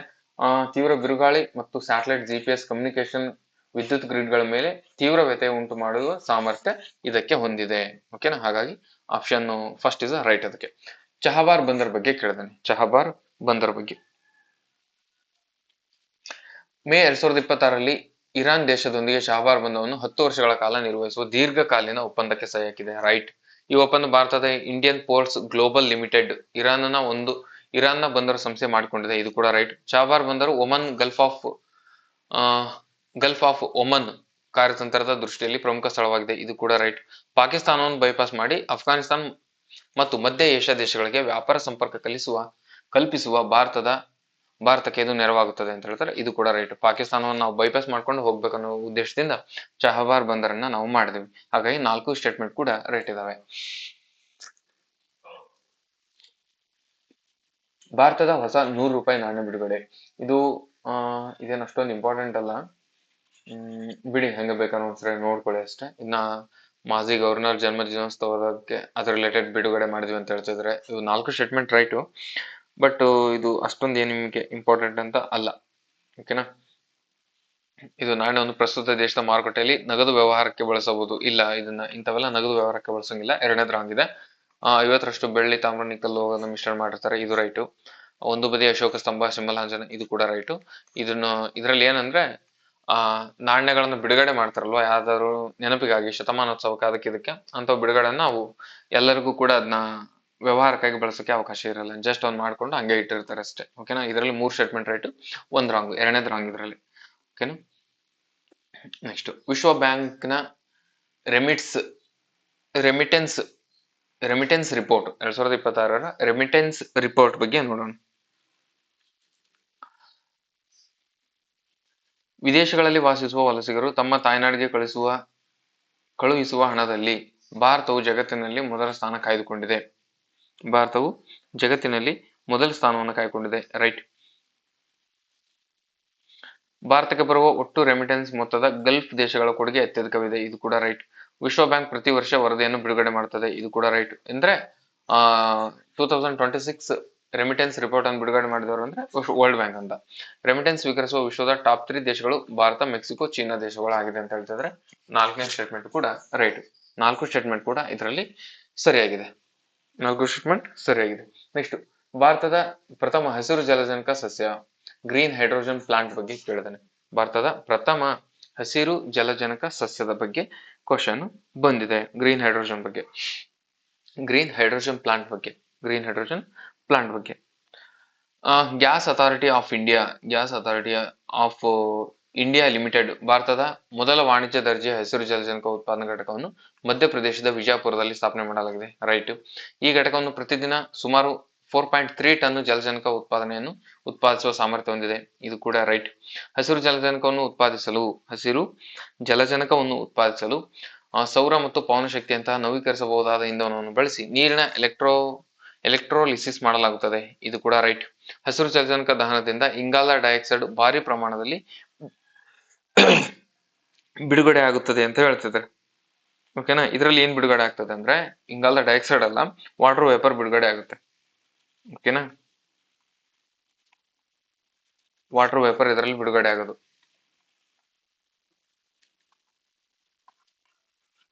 ನೀರಾವಿ ಅಂತ ಕರಿತೀವಲ್ವಾ, ಅದು.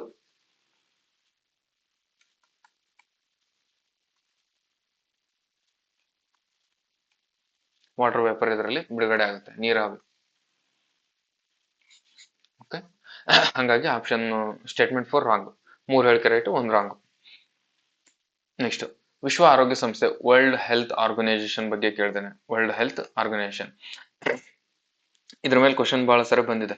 ಓಕೆ. ವಿಶ್ವ ಆರೋಗ್ಯ ಸಂಸ್ಥೆ ನೂತನ ಮಹಾ ನಿರ್ದೇಶಕರಾಗಿ ಬ್ರೆಜಿಲಿನ ಜನಪ್ರಿಯ ಆರೋಗ್ಯ ತಜ್ಞ ನೇಮಕಗೊಂಡಿದ್ದಾರೆ. ಅವರ ಹೆಸರು ಟೆಡ್ರೋಸ್ ಅದಾನೋಮ್ ಗೆಬ್ರಿಯಸ್ ರವರ ಉತ್ತರಾಧಿಕಾರಿಯಾಗಿದ್ದಾರೆ.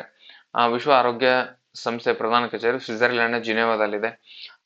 ವರ್ಲ್ಡ್ ಹೆಲ್ತ್ ಆರ್ಗನೈಸೇಷನ್ ಏಪ್ರಿಲ್ 7, 1948 ಸ್ಥಾಪಿಸಲಾಗಿದ್ದು ಏಪ್ರಿಲ್ 7 ವಿಶ್ವ ಆರೋಗ್ಯ ದಿನದಂದು ಮಾಡಲಾಗುತ್ತದೆ ಅಂತ ಹೇಳ್ತಿದ್ದಾರೆ. 4 ಸ್ಟೇಟ್ಮೆಂಟ್ ಕೂಡ ರೈಟ್ ಇದಕ್ಕೆ, 4 ಸ್ಟೇಟ್ಮೆಂಟ್ ರೈಟ್ ಇದಕ್ಕೆ. ಓಕೆನಾ. ಎಸ್ಟಾಬ್ಲಿಷ್ ಏಪ್ರಿಲ್ 7, 1948, ಜಿನೆವಾದಲ್ಲಿದೆ, ಸ್ವಿಟ್ಜರ್ಲೆಂಡ್. ಯುನೈಟೆಡ್ ನೇಷನ್ಸ್ ಅದರದ್ದು specialised agency of the United Nations. ಇದು ಇಂಟರ್ನ್ಯಾಷನಲ್ ಪಬ್ಲಿಕ್ ಹೆಲ್ತ್ ರಿಲೇಟೆಡ್ ಮಾತಾಡುತ್ತೆ. ಓಕೆನಾ. ಇವರು ಡೈರೆಕ್ಟರ್ ಜನರಲ್ ಟೆಡ್ರೋಸ್ ಅವರು ಇದ್ದಾರೆ. ಇವಾಗ ಟೆಡ್ರೋಸ್ ಅವರು ಇದ್ದಾರೆ. Tedros Adhanom, ಇಥಿಯೋಪಿಯಾದವರು. ಇದರಲ್ಲಿ ಏನ್ ಕೊಟ್ಟಿದ್ದಾನೆ?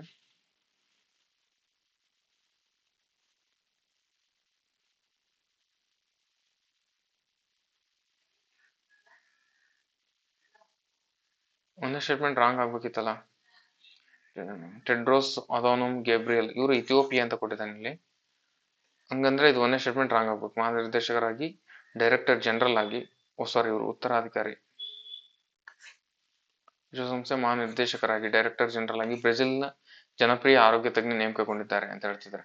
ಅಂದ್ರೆ ಒಂದೇ ಸ್ಟೇಟ್ಮೆಂಟ್ ರಾಂಗ್ ಆಗ್ಬೇಕು. ಯಾಕಂದ್ರೆ ಬ್ರೆಜಿಲ್ ಅಲ್ಲ, ಇಲ್ಲಿ ಇಥಿಯೋಪಿಯಾ ಅಂತ ಕೊಟ್ಟಿದ್ದಾರೆ ನೋಡಿ. ಇದು ಇಥಿಯೋಪಿಯಾ. ಇದು ಅದನ್ನು ಸ್ವಲ್ಪ ಚೇಂಜ್ ಮಾಡ್ಕೊಳ್ಳಿ. Okay. Next, question number 19. Digital ಪಾವತಿ ಸೂಚ್ಯಂಕ 2026. ಡಿಜಿಟಲ್ ಪಾವತಿ ಸೂಚ್ಯಂಕ 2026. ರಿಸರ್ವ್ ಬ್ಯಾಂಕ್ ದೇಶದ ಡಿಜಿಟಲ್ ಪಾವತಿ ಬೆಳವಣಿಗೆಯನ್ನು ಅಳೆಯಲು ಡಿಜಿಟಲ್ ಪಾವತಿ ಸೂಚ್ಯಂಕವನ್ನು ಬಿಡುಗಡೆ ಮಾಡುತ್ತದೆ. ರೈಟ್. ಈ ಸೂಚ್ಯಂಕವನ್ನು ಲೆಕ್ಕಾಚಾರ ಹಾಕಲು ಮಾರ್ಚ್ 2018 ಆಧಾರ 2018 ಬೇಸ್ ಇಯರ್ ಆಗಿ ತಗೊಂಡ್ ಮಾಡ್ತಾರೆ ಅಂತ ಹೇಳ್ತಿದ್ದಾರೆ. ಅದು ಕೂಡ ರೈಟ್. ಪ್ರಸ್ತುತ 2026 ವರದಿ ಪ್ರಕಾರ ಭಾರತದಲ್ಲಿ ಗ್ರಾಮೀಣ ಭಾಗಗಳಿಗಿಂತ ನಗರ ಭಾಗಗಳಲ್ಲಿ ಮಾತ್ರ ಆನ್ಲೈನ್ ಪಾವತಿ ದರ ಹೆಚ್ಚಾಗಿದೆ ಅಂತ ಹೇಳ್ತಿದ್ದಾರೆ. ಇಲ್ಲ, ಆನ್ಲೈನ್ ಅಲ್ಲಿ ಇದು ಜಸ್ಟ್ ಗ್ರಾಮೀಣ ಭಾಗಗಳಿಂತ ನಗರ ಭಾಗಗಳಲ್ಲಿ ಅಂತ ಹೇಳಿದಾನಲ್ವಾ, ಅದು ರಾಂಗ್ ಇದು. ಯಾಕಂತಂದ್ರೆ ಗ್ರಾಮೀಣ ಭಾಗ ಮತ್ತು ನಗರ ಭಾಗದಲ್ಲಿ ಅಲ್ಲಿ ಕೂಡ ಜಾಸ್ತಿ ಆಗಿದೆ. ನಗರಗಳಲ್ಲಷ್ಟೇನೆ ಅಲ್ಲಿ ಕೂಡ ಗ್ರಾಮೀಣದಲ್ಲೂ ಕೂಡ ಜಾಸ್ತಿ ಆಗಿದೆ ಇದು. ಹಾಗಾಗಿ option 3 wrong. Statement 3 wrong. Next, ಈ ಸೂಚ್ಯಂಕ ಒಟ್ಟು 5 ಪ್ರಮುಖ ನಿಯತಾಂಕಗಳನ್ನು ಪ್ಯಾರಾಮೀಟರ್ಸ್ ಅನ್ನು ಹೊಂದಿದೆ. Option statement 4 also right. ಅಂದ್ರೆ 3 ಸ್ಟೇಟ್ಮೆಂಟ್ ರೈಟ್, 1 ಸ್ಟೇಟ್ಮೆಂಟ್ ರಾಂಗ್. ಮೂರನೇದು ರಾಂಗ್ ಇದೆ. ಓಕೆನಾ. ಕೆಳಗಡೆ ಯಾವ್ದು ಹೊಂದಿಸ್ಕೊಳ್ಳಿ. ವರದಿ ಪ್ರಕಾರ UPI ಲೈಟ್ ಮತ್ತು ಗ್ರಾಮೀಣ ಬ್ಯಾಂಕಿಂಗ್ ಸೌಲಭ್ಯಗಳಿಂದಾಗಿ ಗ್ರಾಮೀಣ ಭಾರತದಲ್ಲೂ ಡಿಜಿಟಲ್ ಪಾವತಿಗಳ ಬೆಳವಣಿಗೆಯು ದರವು ನಗರಗಳಷ್ಟೇ ವೇಗವಾಗಿ ದ್ವಿಗುಣಗೊಳ್ಳುತ್ತಿದೆ. ಓಕೆನಾ. ನೆಕ್ಸ್ಟ್, 79ನೇ ಕಾನ್ಸ್ ಚಲನಚಿತ್ರೋತ್ಸವ 2026. ಕಾನ್ಸ್ ಚಲನಚಿತ್ರೋತ್ಸವ 2026 ಬಗ್ಗೆ ಕ್ವಶನ್ ಬಂದಿರೋದು.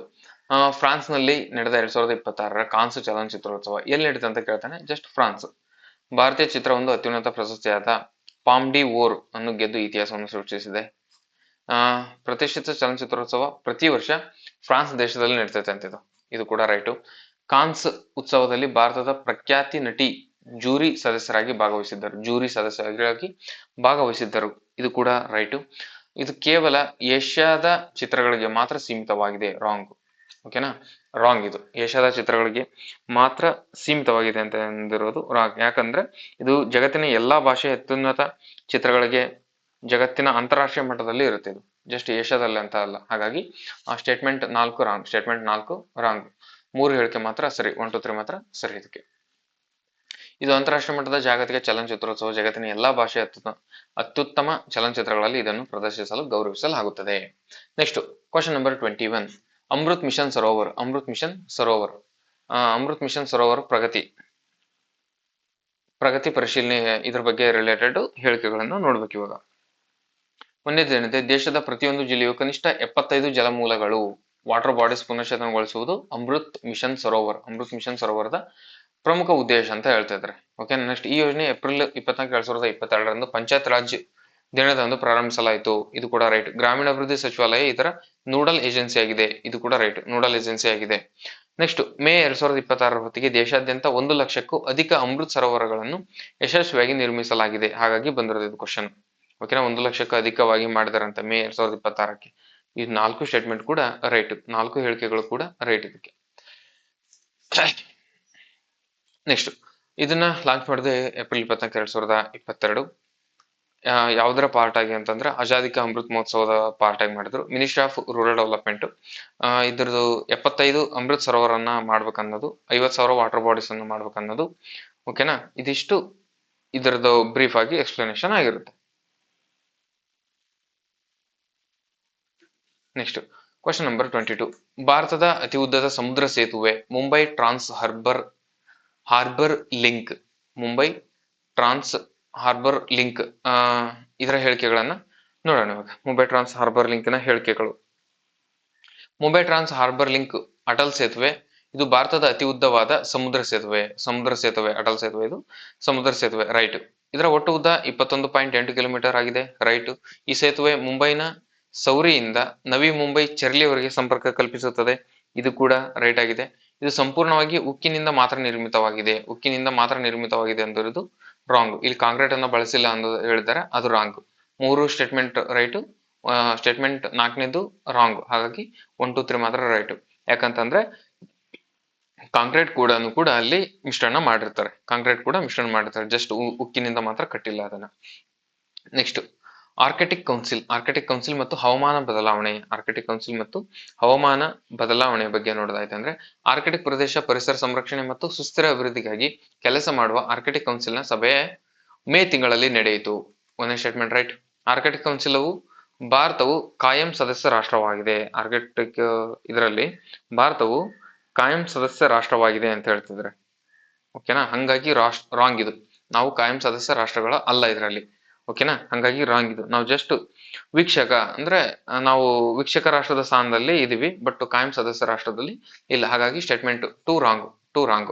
ನೆಕ್ಸ್ಟ್ ಒಕ್ಕೂಟದಲ್ಲಿ 8 ಆರ್ಕಿಟಿಕ್ ರಾಷ್ಟ್ರಗಳು ಒಳಗೊಂಡಿದೆ. ಯಾವ್ಯಾವುದು? Canada, Denmark, Finland, Iceland, Norway, Russia, Sweden, US. ಅಂದ್ರೆ ಎಷ್ಟು ಆರ್ಕಿಟಿಕ್ ಇದಾವೆ ಅಂತ ಕೂಡ ಗೊತ್ತಾಗ್ಬೇಕಲ್ವ ನಾವು. ಭಾರತ ಇಲ್ಲ ಅಂತ ಹೇಳಿದ್ವಿ ಅಂದ ತಕ್ಷಣ ಯಾವ ಇದಾವೆ ಹಾಗಾದ್ರೆ?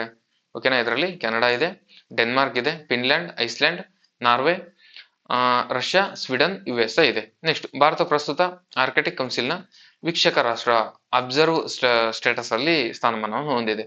4 right, 3 right, 1 right. Option 2 wrong. ಯಾಕಂದ್ರೆ ನಾವು ಕಾಯಂ ಸದಸ್ಯ ಅಲ್ಲ, ಅಬ್ಸರ್ವೇಟರಿ ಸ್ಟೇಟಸ್ ಅಲ್ಲಿ ಇದೀವಿ ನಾವು. ಓಕೆನಾ, 3 ಹೇಳಿಕೆ ರೈಟು, 1 ರಾಂಗ್. ನೆಕ್ಸ್ಟ್ ಭಾರತ ಭೌಗೋಳಿಕ ಆರ್ಕಿಟಿಕ್ ವಲಯದಲ್ಲಿ ಬರುವುದಿಲ್ಲವಾದ್ದರಿಂದ ಅದು ಕಾಯಂ ಸದಸ್ಯನಲ್ಲ. ಆದರೆ ಸಂಶೋಧನೆಗಾಗಿ 2013ರಿಂದ ನಾವು ರಾಷ್ಟ್ರ ವೀಕ್ಷಕ ಸ್ಥಾನಮಾನವನ್ನ ಪಡೆದಿದ್ದೇವೆ ಅಲ್ಲಿ. Next question number 24. ಭಾರತದಲ್ಲಿ ಸಿಗರೇಟ್ ಮತ್ತು ಇತರ ತಂಬಾಕು ಉತ್ಪನ್ನಗಳ ಕಾಯ್ದೆ, cigarette and other tobacco product act. ಓಕೆನಾ, cigarette and other tobacco product act ತಿದ್ದುಪಡಿ ಆಕ್ಟ್ ಬಗ್ಗೆ ನೋಡೋದಾಯ್ತಂದ್ರೆ, ಇದು OTT ಪ್ಲಾಟ್ಫಾರ್ಮ್ ತಂಬಾಕು ವಿರೋಧಿ ಎಚ್ಚರಿಕೆಗಳನ್ನು ಪ್ರದರ್ಶಿಸುವುದನ್ನು ಕಡ್ಡಾಯಗೊಳಿಸಿದ ವಿಶ್ವದ ಮೊದಲ ದೇಶ ಭಾರತವಾಗಿದೆ. ವಿರೋಧ ಮಾಡ್ತೀವಿ ನಾವು ಅದನ್ನ ಅಂತ ಹೇಳ್ತಾರೆ OTT ಅಲ್ಲಿ. ಹೌದು, ಒಂದೇ ಸ್ಟೇಟ್ಮೆಂಟ್ ರೈಟ್. ಕೇಂದ್ರ ಆರೋಗ್ಯ ಸಚಿವಾಲಯ ನಿಯಮಗಳಿಗೆ ಹೊಸ ತಿದ್ದುಪಡಿ ತಂದಿದೆ ಅಂತ ಹೇಳ್ತಿದ್ರೆ ಯಾವುದು? Cigarette and other tobacco product act, ಇದು ಕೂಡ ರೈಟ್.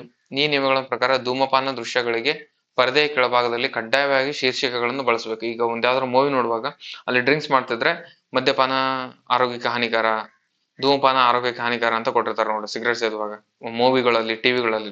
ಆ ರೀತಿ ಕಡ್ಡಾಯವಾಗಿ ಕೊಡ್ಬೇಕು ಅಂತ ಹೇಳ್ತಿದ್ರೆ ಇದು ಕೂಡ ರೈಟ್. ಅದು ಯಾವಾಗಿಂತ ಬಂದು? Cigarette and other tobacco product act ಅದರ ಅಂಡರ್ ಅಲ್ಲಿ ಬಂದಿದೆ ಅದು. ಓಕೆನಾ? ಅದನ್ನ ನೋಡಿದ ತಕ್ಷಣ ನಿಮ್ಗೆ ಇದು ನೆನಪಾಗ್ಬೇಕು, cigarette and other tobacco product act ಬಗ್ಗೆ. Okay, next statement 4. ಈ ನಿಯಮಗಳು ಕೇವಲ ಚಿತ್ರಮಂದಿರಗಳಿಗೆ ಮಾತ್ರ ಅನ್ವಯಿಸುತ್ತದೆ, ನೆಟ್ಫ್ಲಿಕ್ಸ್, ಅಮೆಜಾನ್ ಪ್ರೈಮ್ ಅಂತ OTT ಗಳಿಗೆ ಅಲ್ಲ ಅಂತ ಹೇಳ್ತಿದ್ರೆ ರಾಂಗ್. ಯಾಕಂದ್ರೆ ಇದು ಚಿತ್ರಮಂದಿರಗಳಿಗೂ ಅನ್ವಯ ಆಗುತ್ತೆ, ನೆಟ್ಫ್ಲಿಕ್ಸ್ಗೂ ಅನ್ವಯ ಆಗುತ್ತೆ, ಅಮೆಜಾನ್ ಪ್ರೈಮ್ ಅಲ್ಲಿ ಅನ್ವಯ ಆಗುತ್ತೆ, OTT ಗಳಲ್ಲೂ ಕೂಡ ಈ ರೂಲ್ ಅನ್ವಯ ಆಗುತ್ತೆ. ಹಾಗಾಗಿ ಸ್ಟೇಟ್ಮೆಂಟ್ 4 ರಾಂಗ್. 3 ಹೇಳಿಕೆಗಳು ಮಾತ್ರ ರೈಟ್. ಓಕೆನಾ? ನೆಕ್ಸ್ಟ್ ಆಲ್ಕಲಾಯ್ಡ್ ಯಾಕೆ ಬಂತಿಲ್ಲಿ?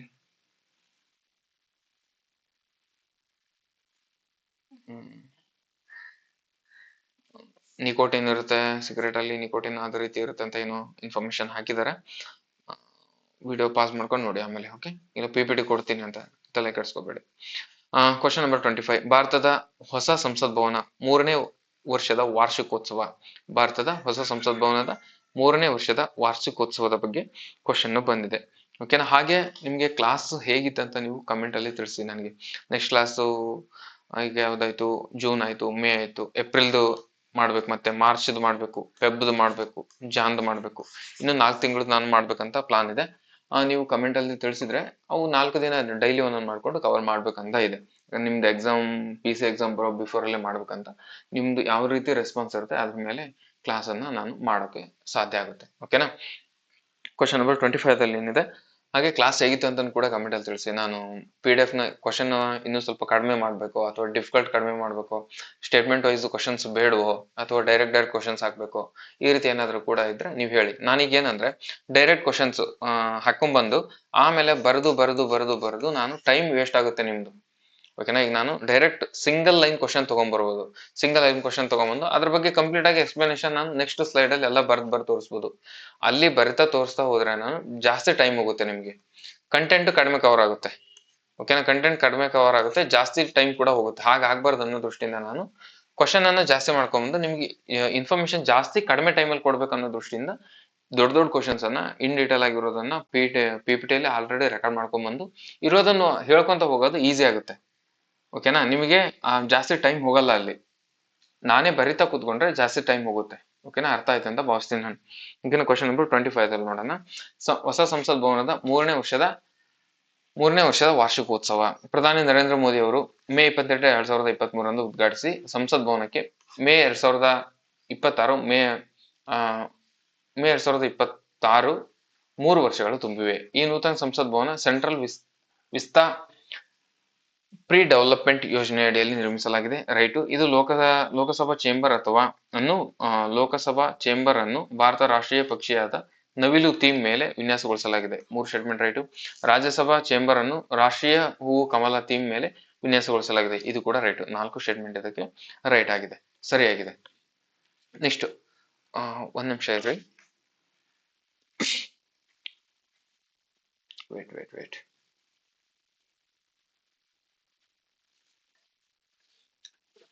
Next question number 26. Question number 26 ಅಲ್ಲಿ ಏನಿದೆ, ಜಾಗತಿಕ ಇಂಧನ ಪರಿವರ್ತನಾ ಸೂಚ್ಯಂಕ 2026 ಎನರ್ಜಿ ಟ್ರಾನ್ಸಿಷನ್ ಇಂಡೆಕ್ಸ್ ಬಗ್ಗೆ ಮಾತಾಡ್ತಿದ್ದಾನೆ. ಇದರಲ್ಲಿ 4 ಸ್ಟೇಟ್ಮೆಂಟ್ ಯಥಾರೀತಿಯಾಗಿ ಕೊಟ್ಟಿದ್ದಾನೆ. ಫಸ್ಟ್ನೇ ಸ್ಟೇಟ್ಮೆಂಟ್ ಏನಿದೆ, ವರ್ಲ್ಡ್ ಎಕನಾಮಿಕ್ ಫೋರಂ ಬಿಡುಗಡೆ ಮಾಡಿದ ಇಂಧನ ಪರಿವರ್ತನಾ ಸೂಚ್ಯಂಕದಲ್ಲಿ ಸ್ವೀಡನ್ ದೇಶವು ಮೊದಲ ಸ್ಥಾನದಲ್ಲಿ ಇದೆ ಅಂತ ಹೇಳ್ತಿದೆ. ಡೈರೆಕ್ಟ್ ಶಾರ್ಟ್ ಸಿಂಗಲ್ ಲೈನ್ ಅಲ್ಲಿ ಕೂಡ ಕೇಳಿದ್ರೆ ನಿಮಗೆ ಎನರ್ಜಿ ಟ್ರಾನ್ಸಿಷನ್ ಇಂಡೆಕ್ಸ್ ಅಲ್ಲಿ ಫಸ್ಟ್ ಪ್ಲೇಸ್ ಅಲ್ಲಿ ಯಾವ್ದಿದೆ? ಸ್ವೀಡನ್ ಇದೆ. ಫಸ್ಟ್ ಪ್ಲೇಸ್ ಅಲ್ಲಿ ಸ್ವೀಡನ್ ಇದೆ. ನೆಕ್ಸ್ಟ್ ಭಾರತ ಎಷ್ಟನೇ ಪ್ಲೇಸ್ ಅಲ್ಲಿ ಇದೆ ಅಂತ ಕೇಳ್ತಾನೆ. 67. ಇದು ಕೂಡ ಸರಿಯಾಗಿದೆ. ಇದಕ್ಕೆ ಭಾರತ ಕೂಡ 67 ಅಂತ ಹೇಳ್ತಿದ್ರೆ ಇದು ಕೂಡ ಸರಿಯಾಗಿದೆ. ನೆಕ್ಸ್ಟ್ ನವೀಕರಿಸಬಹುದಾದ ಇಂಧನ ಮೂಲಗಳಿಗೆ ವೇಗವಾಗಿ ಬದಲಾಗುತ್ತಿರುವ ದೇಶಗಳನ್ನು ಈ ಸೂಚ್ಯಂಕದ ಶ್ರೇಯಾಂಕ ಮಾಡ್ತದೆ, ಈ ಸೂಚ್ಯಂಕ ಶ್ರೇಯಾಂಕವನ್ನ ಮಾಡ್ತದೆ ಅಂತ ಹೇಳ್ತಿದ್ರೆ ಈ ಸ್ಟೇಟ್ಮೆಂಟ್ ಕೂಡ ರೈಟ್ ಇದೆ, ಈ ಸ್ಟೇಟ್ಮೆಂಟ್ ಕೂಡ ರೈಟ್ ಇದೆ. ನೆಕ್ಸ್ಟ್ ನವೀಕರಿಸಬಹುದಾದ ಆಪ್ಷನ್ 3 ಆಲ್ಸೋ ರೈಟ್ ಇದೆ, ಸ್ಟೇಟ್ಮೆಂಟ್ 3 ಇದೆ. ಆಪ್ಷನ್ 4 ಏನಿದೆ, ಅಂತಾರಾಷ್ಟ್ರೀಯ ಇಂಧನ ಸಂಸ್ಥೆ ಇದನ್ನ ಬಿಡುಗಡೆ ಮಾಡ್ತದೆ ಅಂತ ಹೇಳ್ತಿದ್ರೆ. ಎನರ್ಜಿ ಟ್ರಾನ್ಸಿಷನ್ ಇಂಡೆಕ್ಸ್ ಅನ್ನ ಪರಿವರ್ತನಾ ಇಂಡೆಕ್ಸ್ ಸೂಚ್ಯಂಕವನ್ನ ಅಂತಾರಾಷ್ಟ್ರೀಯ ಇಂಧನ ಸಂಸ್ಥೆ ಬಿಡುಗಡೆ ಮಾಡುವುದಿಲ್ಲ. ಇದನ್ನು ಬಿಡುಗಡೆ ಮಾಡುವುದು ಫಸ್ಟ್ನೇ ಸ್ಟೇಟ್ಮೆಂಟ್ ಇದೆ, ಇದರಲ್ಲಿ ವರ್ಲ್ಡ್ ಎಕನಾಮಿಕ್ ಫೋರಂ ಅವರು ಬಿಡುಗಡೆ ಮಾಡ್ತಾರೆ. ಹಾಗಾಗಿ ಆಪ್ಷನ್ ಸ್ಟೇಟ್ಮೆಂಟ್ 4 ರಾಂಗು, 1 2 3 ರೈಟ್. ಇದಕ್ಕೆ 1 2 3 right. Next Indian Premier League IPL ಬಗ್ಗೆ ಕ್ವಶನ್ ಬಂದಿದೆ. ಮೇ 2026 ಮುಕ್ತಾಯಗೊಂಡ 19ನೇ ಆವೃತ್ತಿಯ IPL ಟ್ರೋಫಿಯನ್ನು ರಾಯಲ್ ಚಾಲೆಂಜರ್ಸ್ ಆಫ್ ಬೆಂಗಳೂರು ಅಂದ್ರೆ RCB ವಿನ್ ಆಗಿದೆ. ವಿನ್ ಆಗಿದೆ ಅಂತ ಹೇಳ್ತಿದ್ದಾರೆ, ಇದು ಎಲ್ರಿಗೂ ಗೊತ್ತಿರೋದ ವಿಚಾರ. ಈ ಬಾರಿ ಫೈನಲ್ ಪಂದ್ಯಾವಳಿಯಲ್ಲಿ ಅಹಮದಾಬಾದ್ನ ನರೇಂದ್ರ ಮೋದಿ ಕ್ರೀಡಾಂಗಣದಲ್ಲಿ ಆಯೋಜಿಸಲಾಗಿತ್ತು, ಇದು ಕೂಡ ರೈಟು. IPL ಇತಿಹಾಸದಲ್ಲಿ ಅತಿ ಹೆಚ್ಚು ರನ್ ಗಳಿಸಿದ ಆಟಗಾರರಾಗಿ ವಿರಾಟ್ ಕೊಹ್ಲಿ ತಮ್ಮ ದಾಖಲೆಯನ್ನು ಮುಂದುವರಿಸಿದ್ದಾರೆ. ಈ ಸ್ಟೇಟ್ಮೆಂಟ್ ಕೂಡ ರೈಟು. IPL ಪಂದ್ಯಾವಳಿಗಳನ್ನು ಸಂಪೂರ್ಣವಾಗಿ ಇಂಟರ್ನ್ಯಾಷನಲ್ ಕ್ರಿಕೆಟ್ ಕೌನ್ಸಿಲ್ ನಿಯಂತ್ರಿಸುತ್ತದೆ, ಇಂಟರ್ನ್ಯಾಷನಲ್ ಕ್ರಿಕೆಟ್ ಕೌನ್ಸಿಲ್ ನಿಯಂತ್ರಣ ಮಾಡುತ್ತದೆ ಅಂತ ಹೇಳ್ತಿದ್ದಾರೆ. IPL ಪಂದ್ಯಾವಳಿಗಳನ್ನು ಸಂಪೂರ್ಣವಾಗಿ ಇಂಟರ್ನ್ಯಾಷನಲ್ ಕ್ರಿಕೆಟ್ ಕೌನ್ಸಿಲ್ ಅಲ್ಲ, ಇಂಟರ್ನ್ಯಾಷನಲ್ ಕ್ರಿಕೆಟ್ ಕೌನ್ಸಿಲ್ ಅವರು ಅದನ್ನ ನಿರ್ವಹಿಸುವುದಿಲ್ಲ, ಇದನ್ನ ಭಾರತೀಯ ಕ್ರಿಕೆಟ್ ನಿಯಂತ್ರಣ ಮಂಡಳಿ ಅವರು ನಿರ್ವಹಿಸ್ತಾರೆ. ಭಾರತೀಯ ಕ್ರಿಕೆಟ್ ಮಂಡಳಿ ಅವರು ನಿಯಂತ್ರಣ ಮಾಡ್ತಾರೆ. ಹಾಗಾಗಿ 3 ಸ್ಟೇಟ್ಮೆಂಟ್ ರೈಟ್ ಇರುತ್ತೆ, 4th ಸ್ಟೇಟ್ಮೆಂಟ್ ರಾಂಗ್ ಇರುತ್ತೆ. ಓಕೆನಾ. ಇದು ಯಾಕಂದ್ರೆ ಭಾರತದ ದೇಶೀಯ ಲೀಗ್ ಆಗಿದ್ದು ಇದನ್ನು ಭಾರತೀಯ ಕ್ರಿಕೆಟ್ ನಿಯಂತ್ರಣ ಮಂಡಳಿ ಆಯೋಜಿಸಿದ್ದು, ಇದನ್ನ ICC ಅವರು ಕಂಟ್ರೋಲ್ ಮಾಡೋದಿಲ್ಲ. ಓಕೆ. ನೆಕ್ಸ್ಟ್ ಚೀನಾ ಮತ್ತು ಪಾಕಿಸ್ತಾನ ಆರ್ಥಿಕ ಕಾರಿಡಾರ್ ಬಗ್ಗೆ ಹಂತ 2. ಚೀನಾ ಮತ್ತು ಪಾಕಿಸ್ತಾನ ಬಗ್ಗೆ ನೀವು ಇದು ಇಂಪಾರ್ಟೆಂಟ್. ಮೇ ತಿಂಗಳಲ್ಲಿ ಚೀನಾ ಮತ್ತು ಪಾಕಿಸ್ತಾನ ಯೋಜನೆಗಳು 2 ಹಂತ ಜಾರಿಗೊಳಿಸಿದೆ. ನೆಕ್ಸ್ಟ್ ಬೆಲ್ಟ್ ರೋಡ್ ಇನಿಷಿಯೇಟಿವ್ ಆಗಿದೆ.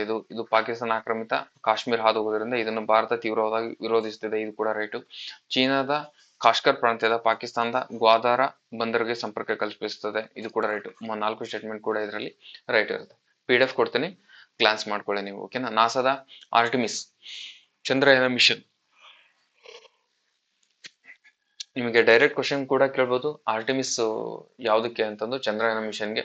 ನೆಕ್ಸ್ಟ್ ಯಾರಿದ್ನ ಲಾಂಚ್ ಮಾಡಿದ್ರು, ಯಾರು ಮಾಡಿದ್ರು ಅಂತ ಕೂಡ ಕೇಳ್ಬೋದು, ಇದನ್ನ ನಾಸಾದವರು ರಿಲೇಟೆಡ್ ಇದು ಬಂದಿದೆ ಕ್ವಶನ್. ಓಕೆನಾ. ಈಗ ನಾಸಾ ತನ್ನ ಆರ್ಟಿಮಿಸ್ ಕಾರ್ಯಕ್ರಮದ ಅಡಿಯಲ್ಲಿ ಮೇ 2026ರಲ್ಲಿ ಪ್ರಮುಖ ಒಡಂಬಡಿಕೆಯನ್ನು ಅಂತಿಮಗೊಳಿಸಿದೆ. ನೆಕ್ಸ್ಟ್ ಈ ಮಿಷನ್ ಪ್ರಮುಖ ಉದ್ದೇಶ ದಶಕಗಳ ನಂತರ ಮಾನವರನ್ನು ಮತ್ತೊಮ್ಮೆ ಚಂದ್ರನ ಮೇಲ್ಮೈಗೆ ಕಳುಹಿಸುವುದಾಗಿದೆ, ಇದು ಕೂಡ ರೈಟು. ಆರ್ಟಿಮಿಸ್ ಮಿಷನ್ ಚಂದ್ರನ ದಕ್ಷಿಣದ ಧ್ರುವದ ಮೊದಲ ಬಾರಿಗೆ ಮಹಿಳಾ ಗಗನಯಾತ್ರೆಯನ್ನು ಇಳಿಸಲು ಯೋಜನೆಯನ್ನ ಹಾಕಿಕೊಂಡಿದೆ, ಇದು ಕೂಡ ರೈಟು. ಆರ್ಟಿಮಿಸ್ ಭಾರತವು ನಾಸಾದೊಂದಿಗೆ ಆರ್ಟಿಮಿಸ್ ಒಪ್ಪಂದವನ್ನು ಸಹಿ ಮಾಡಿಲ್ಲ ಅಂತ ಹೇಳ್ತಿದ್ದಾರೆ, ಆದ್ರೆ ಈ ಸ್ಟೇಟ್ಮೆಂಟ್ ರಾಂಗ್ ಇದು. ಯಾಕಂತ ನಾನು ನೆಕ್ಸ್ಟ್ ಸ್ಲೈಡ್ ಅಲ್ಲಿ ಹೇಳ್ತೇನೆ. ಇದರಲ್ಲಿ 3 ರೈಟ್, 3ನೇದು ರೈಟು, 2ನೇದು ರೈಟು, 1ನೇದು ರೈಟು, 4ನೇ ಸ್ಟೇಟ್ಮೆಂಟ್ ರಾಂಗ್. ಯಾಕಂತಂದ್ರೆ ಜೂನ್ 2023ರಲ್ಲಿ ಅಧಿಕೃತವಾಗಿ ಅಮೆರಿಕ ಬಾಹ್ಯಾಕಾಶ ಸಂಸ್ಥೆ ಜಂಟಿಯಾಗಿ ರೂಪಿಸಿರುವ ಆರ್ಟಿಮಿಸ್ ಒಪ್ಪಂದಕ್ಕೆ ಭಾರತ ಕೂಡ ಸಹಿ ಹಾಕಿ 27ನೇ ದೇಶವಾಗಿದೆ. ಓಕೆನಾ. ಹಾಗಾಗಿ option statement 4 is wrong. Next question number 30. ಭಾರತದ ಪ್ರಥಮ ಸಂವಿಧಾನ ಸಾಕ್ಷರತಾ ಜಿಲ್ಲೆ ಕಾನ್ಸ್ಟಿಟ್ಯೂಷನ್ ಲಿಟರೇಟ್ ಡಿಸ್ಟಿಕ್ ಅದ್ರ ರಿಲೇಟೆಡ್ ಕ್ವಶನ್ ಬಂದಿದೆ. ಈಗ ಒಂದೇದ್ ನೋಡಿದ್ರೆ ಕೇರಳದ ಕೊಲ್ಲಂ ಜಿಲ್ಲೆಯನ್ನು ಭಾರತದ ಮೊದಲ ಸಂಪೂರ್ಣ ಸಂವಿಧಾನ ಸಾಕ್ಷರತಾ ಜಿಲ್ಲೆ ಎಂದು ಘೋಷಿಸಲಾಗಿದೆ, ರೈಟ್. ಈ ಜಿಲ್ಲೆ 10 ವರ್ಷಗಳ ಮೇಲ್ಪಟ್ಟ ಪ್ರತಿಯೊಬ್ಬ ನಾಗರಿಕನಿಗೂ ಭಾರತದ ಸಂವಿಧಾನ ಪ್ರಸ್ತಾವನೆ ಮತ್ತು ಮೂಲಭೂತ ಹಕ್ಕುಗಳ ಅರಿವನ್ನು ಮೂಡಿಸುತ್ತದೆ, ಈ ಸ್ಟೇಟ್ಮೆಂಟ್ ಕೂಡ ರೈಟ್. ಅದಾದ ನಂತರ ಈ ಅಭಿಯಾನವನ್ನು ದಿ ಸಿಟಿಜನ್ ಎಂಬ ಹೆಸರಿನಲ್ಲಿ ಜಾಗೃತಗೊಳಿಸಲಾಗಿದೆ, ಇದು ಕೂಡ ರೈಟ್. ಈ ಹೆಗ್ಗಳಿಕೆ ಪಡೆದ ಮೊದಲ ಜಿಲ್ಲೆ ಕರ್ನಾಟಕದ ಮೈಸೂರು ಆಗಿದೆ, ರಾಂಗ್ ಇದು. Option statement 4 wrong. ಯಾಕಂತಂದ್ರೆ ಇದರದ್ದು ಮೊದಲ ಹೆಗ್ಗಳಿಕೆ ಇಲ್ಲೇ ಫಸ್ಟ್ ಹೇಳಿದ ನಾನು ಕೇರಳದ ಕೊಲ್ಲಂ ಅಂತಂದು, ಹಾಗಾಗಿ ಇದರದ್ದು ಕೇರಳದ ಕೊಲ್ಲಂ ಹೆಗ್ಗಳಿಕೆ ಫಸ್ಟ್ನೇ ಜಿಲ್ಲೆ ಆಗಿರುತ್ತೆ, ಹಾಗಾಗಿ ಸ್ಟೇಟ್ಮೆಂಟ್ ರಾಂಗ್. 1 2 3 ಮಾತ್ರ ಸರಿ, ಇದಕ್ಕೆ 1 2 3 ಮಾತ್ರ ಸರಿಯಾಗಿರುತ್ತೆ. ಓಕೆನಾ. 1 2 3 ಮಾತ್ರ ಸರಿಯಾಗಿರುತ್ತೆ. ಸೈಕ್ಲೋನ್ ರೆಮೇಲಾ ಇದ್ರ ಬಗ್ಗೆ ಕ್ವಶನ್ ಬರೋ ಚಾನ್ಸಸ್ ಜಾಸ್ತಿ ಇದೆ. ಮೇ 2026ರ ಕೊನೆಯ ವಾರದಲ್ಲಿ ಬಂಗಾಳ ಕೊಲ್ಲಿಯಲ್ಲಿ ಸೃಷ್ಟಿಯಾದ ತೀವ್ರ ಚಂಡಮಾರುತಕ್ಕೆ ರೆಮೇಲಾ ಎಂದು ಹೆಸರಿಡಲಾಗಿದೆ. ಇದು ಪಶ್ಚಿಮ ಬಂಗಾಳ ಬಾಂಗ್ಲಾದೇಶದ ಕರಾವಳಿಗೆ ಅಪ್ಪಳಿಸಿತು. ಇದು ಪಶ್ಚಿಮ ಬಂಗಾಳದ ಬಾಂಗ್ಲಾದೇಶದ ಬಾಂಗ್ಲಾದೇಶದ ಕರಾವಳಿಗೆ ಅಪ್ಪಳಿಸಿದ. ಇದು ಕೂಡ ರೈಟು. ರೆಮೆಲ ಎಂದರೆ ಇದು ಒಂದು ಮರಳು ಎಂಬ ಅರ್ಥವನ್ನ ಕೊಡುತ್ತದೆ.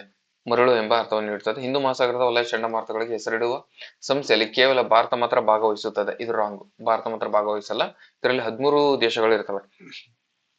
13 ಕರಾವಳಿ ದೇಶಗಳಿರ್ತವೆ. ಅವರೆಲ್ಲರೂ ಸೇರಿ ಇದಕ್ಕೆ ಹೆಸರನ್ನ ಕೊಡ್ತಿರ್ತಾರೆ. ಹಾಗಾಗಿ ಭಾರತ ಮಾತ್ರ ಅಂತ ಕೊಟ್ಟಿರೋದ್ರಿಂದ ಆಪ್ಷನ್ 4 ರಾಂಗ್. ಅದಕ್ಕೆ ವಿಶ್ವ ಹವಾಮಾನ ಸಂಸ್ಥೆ ನಿಯತಕಾಲಿಕ ಅನ್ವಯ ಭಾರತ ಸೇರಿದಂತೆ ಒಟ್ಟು 13 ಕರಾವಳಿ ದೇಶಗಳು ಒಕ್ಕೂಟ ಸರದಿಯ ಆಧಾರದ ಮೇಲೆ ಚಂಡಮಾರುತಗಳಿಗೆ ಹೆಸರನ್ನ ಕೊಡ್ತವೆ. ನೆಕ್ಸ್ಟ್ ನೀತಿ ಆಯೋಗದ ಬಗ್ಗೆ ಬಂದಿದೆ. ನಿನ್ನೆನೂ ಕೂಡ ನೀತಿ ಆಯೋಗದ ಬಗ್ಗೆ ಕ್ವಶನ್ ಬಂದಿತ್ತು. 9ನೇ ಆಡಳಿತ ಮಂಡಳಿ ಮೇ ತಿಂಗಳಲ್ಲಿ ನವದೆಹಲಿಯಲ್ಲಿ ನಡೆಯಿತು. ಈ ಅಧ್ಯಕ್ಷತೆಯನ್ನು ಪ್ರಧಾನಮಂತ್ರಿಯವರು ವಹಿಸುತ್ತಾರೆ. ಇದು ಕೂಡ ರೈಟು. ಎಲ್ಲಾ ರಾಜ್ಯದ ಮಂತ್ರಿಗಳು ಮತ್ತು ಕೇಂದ್ರಾಡಳಿತ ಪ್ರದೇಶದ ಲೆಫ್ಟಿನೆಂಟ್ ಗವರ್ನರ್ಗಳು ಮಂಡಳಿಯ ಸದಸ್ಯರಾಗಿರ್ತಾರೆ. ಇದು ಕೂಡ ರೈಟು. ನೀತಿ ಆಯೋಗ ಜನವರಿ 1, 2015ರಿಂದ ಯೋಜನಾ ಆಯೋಗದ ಬದಲಾಗಿ ಸ್ಥಾಪಿಸಲಾಗಿದೆ ಅಂತ ಹೇಳ್ತಿದ್ದಾರೆ. ಇದು ಕೂಡ ರೈಟ್. 4 ಸ್ಟೇಟ್ಮೆಂಟ್ ಕೂಡ ನಿಮಗೆ ರೈಟ್ ಇದೆ. ನೆಕ್ಸ್ಟ್ ನೀತಿ ಆಯೋಗ ಇದು ಜನವರಿ 1, 2015ರಿಂದ ಎಕ್ಸಿಕ್ಯೂಟಿವ್ ರೆಸಲ್ಯೂಷನ್ ಅದರ ಮೂಲಕ ಬಂದಿತ್ತು. ಇದನ್ನ ರಿಪ್ಲೇಸ್ 65 ವರ್ಷಗಳ ಓಲ್ಡ್ ಪ್ಲಾನಿಂಗ್ ಕಮಿಷನ್ ಅದರ ರಿಪ್ಲೇಸ್ ಆಗಿ ಮಾಡಿದ್ರು. ಪ್ಲಾನಿಂಗ್ ಕಮಿಷನ್ 1950ರಲ್ಲಿ ಬಂದಿರ್ತದೆ. ಇದು ಒಂದು constitutional status non statutory extra constitutional body ಆಗಿ ವರ್ಕ್ ಮಾಡುತ್ತೆ. ನೋಡಲ್ ಏಜೆನ್ಸಿ ಯಾವ್ದಂತಂದ್ರೆ ಮಿನಿಸ್ಟ್ರಿ ಆಫ್ ಪ್ಲಾನಿಂಗ್. ಇದರ nodal agency ministry of planning ಆಗಿರುತ್ತೆ. ಅಂತಾರಾಷ್ಟ್ರೀಯ ಹಣಕಾಸು ನಿಧಿ ಇಂಟರ್ನ್ಯಾಷನಲ್ ಮಾನಿಟರಿ ಫಂಡ್ ಜಾಗತಿಕ ಆರ್ಥಿಕ ಮುನ್ನೋಟ. ಇದರ ರಿಲೇಟೆಡ್ ನೋಡೋದಾಯ್ತು ಅಂದ್ರೆ ಇಂಟರ್ನ್ಯಾಷನಲ್ ಮಾನಿಟರಿ ಫಂಡ್ ಮೇ 2026ರ ಅಪ್ಡೇಟ್ 2026-27ರ ಹಣಕಾಸು ವರ್ಷಕ್ಕೆ ಸಂಬಂಧಿಸಿದಂತೆ ಜಿಡಿಪಿ ಬೆಳವಣಿಗೆ ದರವನ್ನು ಶೇಕಡ 6.8ಕ್ಕೆ ಅಂದಾಜಿಸಲಾಗಿದೆ. ಜಾಗತಿಕ ಸವಾಲುಗಳ ನಡುವೆ ಭಾರತದ ವಿಶ್ವದ ಅತ್ಯಂತ ವೇಗವಾಗಿ ಬೆಳೆಯುತ್ತಿರುವ ಪ್ರಮುಖ ಆರ್ಥಿಕತೆಯಾಗಿ ಮುಂದುವರೆದಿದೆ ಎಂದು ಕೂಡ ಹೇಳಲಾಗಿದೆ. ಇದು ಕೂಡ ರೈಟು. ಇಂಟರ್ನ್ಯಾಷನಲ್ ಮಾನಿಟರಿ ಫಂಡ್ ನ ಪ್ರಸ್ತುತ ವ್ಯವಸ್ಥಾಪಕರು ಕ್ರಿಸ್ಟಾಲಿನಾ ಜಾರ್ಜಿವಾ. ಇಂಟರ್ನ್ಯಾಷನಲ್ ಮಾನಿಟರಿ ಫಂಡ್ ನ ಪ್ರಸ್ತುತ ವ್ಯವಸ್ಥಾಪಕರು ಯಾರಂದ್ರೆ ಕ್ರಿಸ್ಟಾಲಿನಾ ಜಾರ್ಜಿವಾ ಅವರಾಗಿರ್ತಾರೆ. ಇದು ಕೂಡ ರೈಟು. ಇಂಟರ್ನ್ಯಾಷನಲ್ ಮಾನಿಟರಿ ಫಂಡ್ ನ ಪ್ರಧಾನ ಕಚೇರಿ ಅಮೆರಿಕದ ನ್ಯೂಯಾರ್ಕ್ ಅಲ್ಲಿ ಇದೆ ಅಂತ ಹೇಳ್ತಿರೋದು ರಾಂಗ್. ಇದು ಓಕೆನಾ. ಇದು ವಾಷಿಂಗ್ಟನ್ ಡಿ ಸಿ ಅಲ್ಲಿ ಕಂಡುಬರುತ್ತೆ. ವಾಷಿಂಗ್ಟನ್ ಡಿ ಸಿ ಓಕೆನಾ. ನೆಕ್ಸ್ಟ್ ಇಂಟರ್ನ್ಯಾಷನಲ್ ಮಾನಿಟರಿ ಫಂಡ್ ಅದ್ರ ಬಗ್ಗೆ ನೋಡ್ತಾ ಇತ್ತಂದ್ರೆ ಇದು ಕಾನ್ಫರೆನ್ಸ್ ಇದು ಸ್ಟಾರ್ಟ್ ಆಗಿದ್ದು 1944 ಜುಲೈಯಲ್ಲಿ ಸ್ಟಾರ್ಟೆಡ್ ಆಪರೇಷನ್. ಇದು ಸ್ಟಾರ್ಟ್ ಆಗಿದ್ದು ಆಪರೇಷನ್ಸ್ ಸ್ಟಾರ್ಟ್ ಆಗಿದ್ದು ಯಾವ್ದಂದ್ರೆ December 27, 1945ರಲ್ಲಿ.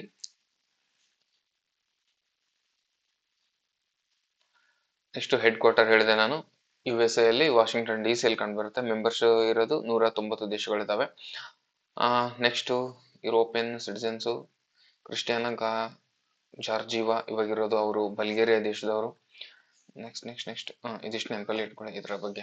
Next French Open tennis 2026ರ ಆರಂಭಿಕ ಹಂತದ ವಿದ್ಯಮಾನಗಳು. ಫ್ರೆಂಚ್ ಓಪನ್ ಟೆನ್ನಿಸ್ ಅದರ ಬಗ್ಗೆ ಮಾತಾಡೋದಾಯ್ತಂದ್ರೆ ವರ್ಷದ 2 ಗ್ರ್ಯಾಂಡ್ ಸ್ಲಾಮ್ ಪಂದ್ಯಾವಳಿಗಳು ಫ್ರೆಂಚ್ ಓಪನ್ ಟೆನ್ನಿಸ್ ಮೇ ತಿಂಗಳ ಕೊನೆಯ ಪ್ಯಾರಿಸ್ನಲ್ಲಿ ಆರಂಭವಾಗುತ್ತದೆ. ರೈಟು. ನೆಕ್ಸ್ಟ್ ಫ್ರೆಂಚ್ ಓಪನ್ ಪಂದ್ಯಾವಳಿ ಕ್ಲೇ ಕೋರ್ಟ್ ಜೇಡಿ ಮಣ್ಣಿನ ಅಂಕಣದಲ್ಲಿ ಆಡಲಾಗುತ್ತದೆ. ಇದನ್ನು ರೋಲ್ಯಾಂಡ್ ಗ್ಯಾರೋಸ್ ಎಂದು ಕೂಡ ಕರೆಯಲಾಗುತ್ತದೆ. ಇದು ಕೂಡ ರೈಟು. ಇದನ್ನು ವಿಶ್ವದ ಅತ್ಯಂತ ಹಳೆಯ ಗ್ರ್ಯಾಂಡ್ ಸ್ಲಾಮ್ ಟೆನ್ನಿಸ್ ಎಂದು ಕರೆಯಲಾಗುತ್ತದೆ ಅಂತ ಹೇಳ್ತಿದ್ರೆ. ಇದರಲ್ಲಿ ಫ್ರೆಂಚ್ ಓಪನ್ ಅನ್ನು ನಾವು ವಿಶ್ವದ ಅತ್ಯಂತ ಹಳೆಯ ಅಂತ ಕರೆಯೋದಿಲ್ಲ. ವಿಂಬಲ್ಡನ್ ಹಳೆಯದು. ವಿಂಬಲ್ಡನ್ ಅತ್ಯಂತ ಹಳೆಯದು. ಹಾಗಾಗಿ ಆಪ್ಷನ್ ಸ್ಟೇಟ್ಮೆಂಟ್ 4 ರಾಂಗ್. ಅಂದ್ರೆ 3 ಹೇಳಿಕೆಗಳು ಮಾತ್ರ ಸರಿ ಇದಾವೆ. ಎಲ್ಲಿದೆ 1, 2, 3 ಮಾತ್ರ ಸರಿ ಇದೆ ಇದಕ್ಕೆ. ಓಕೆನಾ. ಆ ವಿಂಬಲ್ಡನ್ 1877ರಲ್ಲಿ ಆರಂಭವಾದ ವಿಶ್ವದ ಅತ್ಯಂತ ಹಳೆಯ ಗ್ರ್ಯಾಂಡ್ ಸ್ಲಾಮ್ ಆಗಿದೆ. ಫ್ರೆಂಚ್ ಓಪನ್ ಇದು 1891ರಲ್ಲಿ ಆಗಿದೆ. ಓಕೆನಾ. ಹಾಗಾಗಿ ಇದು wrong statement. Wrong 4 statement wrong. ಭಾರತದ ಮೊದಲ ಸ್ವದೇಶಿ ಬುಲೆಟ್ ರೈಲ್ ಯೋಜನೆ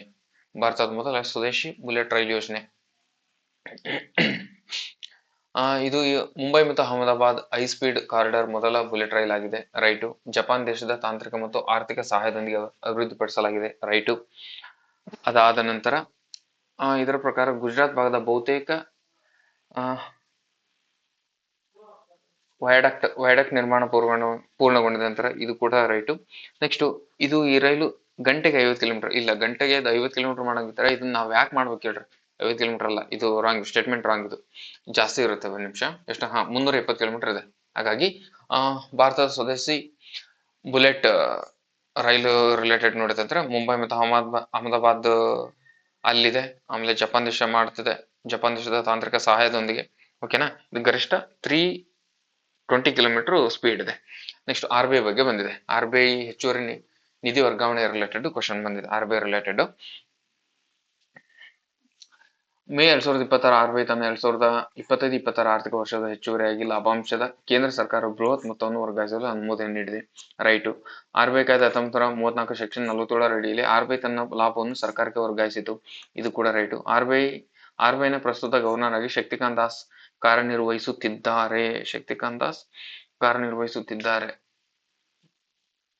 ನೆಕ್ಸ್ಟ್ RBI ಬ್ಯಾಂಕ್ಗಳ ಬ್ಯಾಂಕ್ ಆಗಿದ್ದು ಕೇಂದ್ರ ಸರ್ಕಾರಕ್ಕೆ ಹಣಕಾಸು ನೆರವು ನೀಡುವ ಅಧಿಕಾರ ಹೊಂದಿಲ್ಲ ಅಂತ ಹೇಳ್ತಾ ಇದ್ರೆ ರಾಂಗ್. ಇದು ಹೊಂದೈತಿ.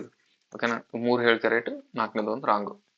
ಪ್ರತಿ ವರ್ಷವೂ ತನ್ನ ಕಾರ್ಯಾಚರಣೆ ವೆಚ್ಚಗಳನ್ನು ಅಗತ್ಯ ಮೀಸಲು ನಿಧಿಯನ್ನು ಕಾಯ್ದಿರಿಸಿದ ನಂತರ ಲಾಭವನ್ನು ಕೇಂದ್ರ ಸರ್ಕಾರಕ್ಕೆ ಡಿವಿಡೆಂಡ್ ರೂಪದಲ್ಲಿ ಕಾನೂನುಬದ್ಧವಾಗಿ ವರ್ಗಾಯಿಸುವ ಅಧಿಕಾರವನ್ನ RBI ಹೊಂದಿರುತ್ತೆ.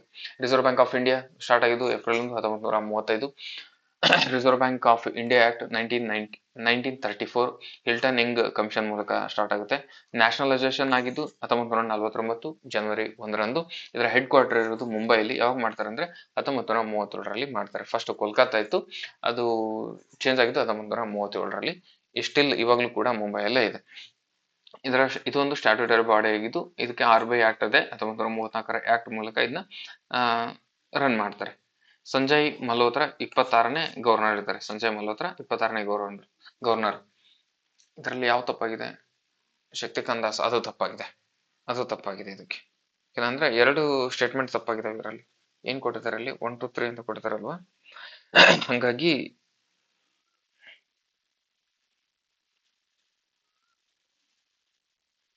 ಸಂಜಯ್ ಮಲ್ಹೋತ್ರಾ ಅದಕ್ಕೆ ರೈಟ್ ಆನ್ಸರ್. ಎಲ್ಲಿದೆ? ಇಲ್ಲಿ ಕೊಟ್ಟಿದ್ದಾರೆ ನೋಡಿ, ಸಂಜಯ್ ಮಲ್ಹೋತ್ರಾ. ಬಟ್ ಇಲ್ಲಿ ಶಕ್ತಿಕಾಂತ್ ದಾಸ್ ಅಂತ ಕೊಡ್ತಾರೆ, ಹಾಗಾಗಿ ಇದು ಕೂಡ ರಾಂಗ್. ಶಕ್ತಿಕಾಂತ್ ದಾಸ್ ಇವರು 25th ಶಕ್ತಿಕಾಂತ್ ದಾಸು. ಸಂಜಯ್ ಮಲ್ಹೋತ್ರಾ 26th ಸಂಜಯ್ ಮಲ್ಹೋತ್ರಾ ಇದ್ದಾರೆ. ಓಕೆನಾ? ಹಾಗಾಗಿ 2 ಸ್ಟೇಟ್ಮೆಂಟ್ ರಾಂಗ್. ಇದರಲ್ಲಿ 2 ಸ್ಟೇಟ್ಮೆಂಟ್, 3 ರಾಂಗ್ 4 ರಾಂಗ್. ಈಗ ಯಾವ್ದು ಬರುತ್ತೆ? ಇದರಲ್ಲಿ ಇವು ಹೊಂದಿಕಿಲ್ಲ. ಇವು ಆಪ್ಷನ್ಸ್ ಬಿಟ್ಬಿಡಿ. ಇದರಲ್ಲಿ 1 statement 2 statement 2 right. Shaktikanta Das option 3 and 4 wrong ಇದು. ಓಕೆ.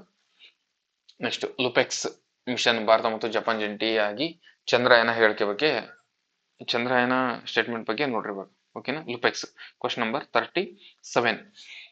ಇದು ಇಸ್ರೋ ಮತ್ತು ಜಪಾನ್ ಸಂಸ್ಥೆಗಳು ಜಂಟಿಯಾಗಿ ಕೈಗೊಂಡಿರುವ ಚಂದ್ರನ ಪರಿಶೋಧನೆ ಮಿಷನ್ ಲುಪೆಕ್ಸ್ ಆಗಿದೆ. ಲುಪೆಕ್ಸ್ ಅಂದ್ರೆ ಲೋನಾರ್ ಪೋಲಾರ್ ಎಕ್ಸ್ಪ್ಲೋರೇಷನ್ ಮಿಷನ್ ಆಗಿದೆ. 2 ಸ್ಟೇಟ್ಮೆಂಟ್ ರೈಟು. ಈ ಮಿಷನ್ ಚಂದ್ರನ ಮೇಲಿರುವ ನೀರಿನಂಶ, ಐಸ್ ಮೂಲಗಳನ್ನು ತನಿಖೆ ಮಾಡಲಿದೆ. ರೈಟ್.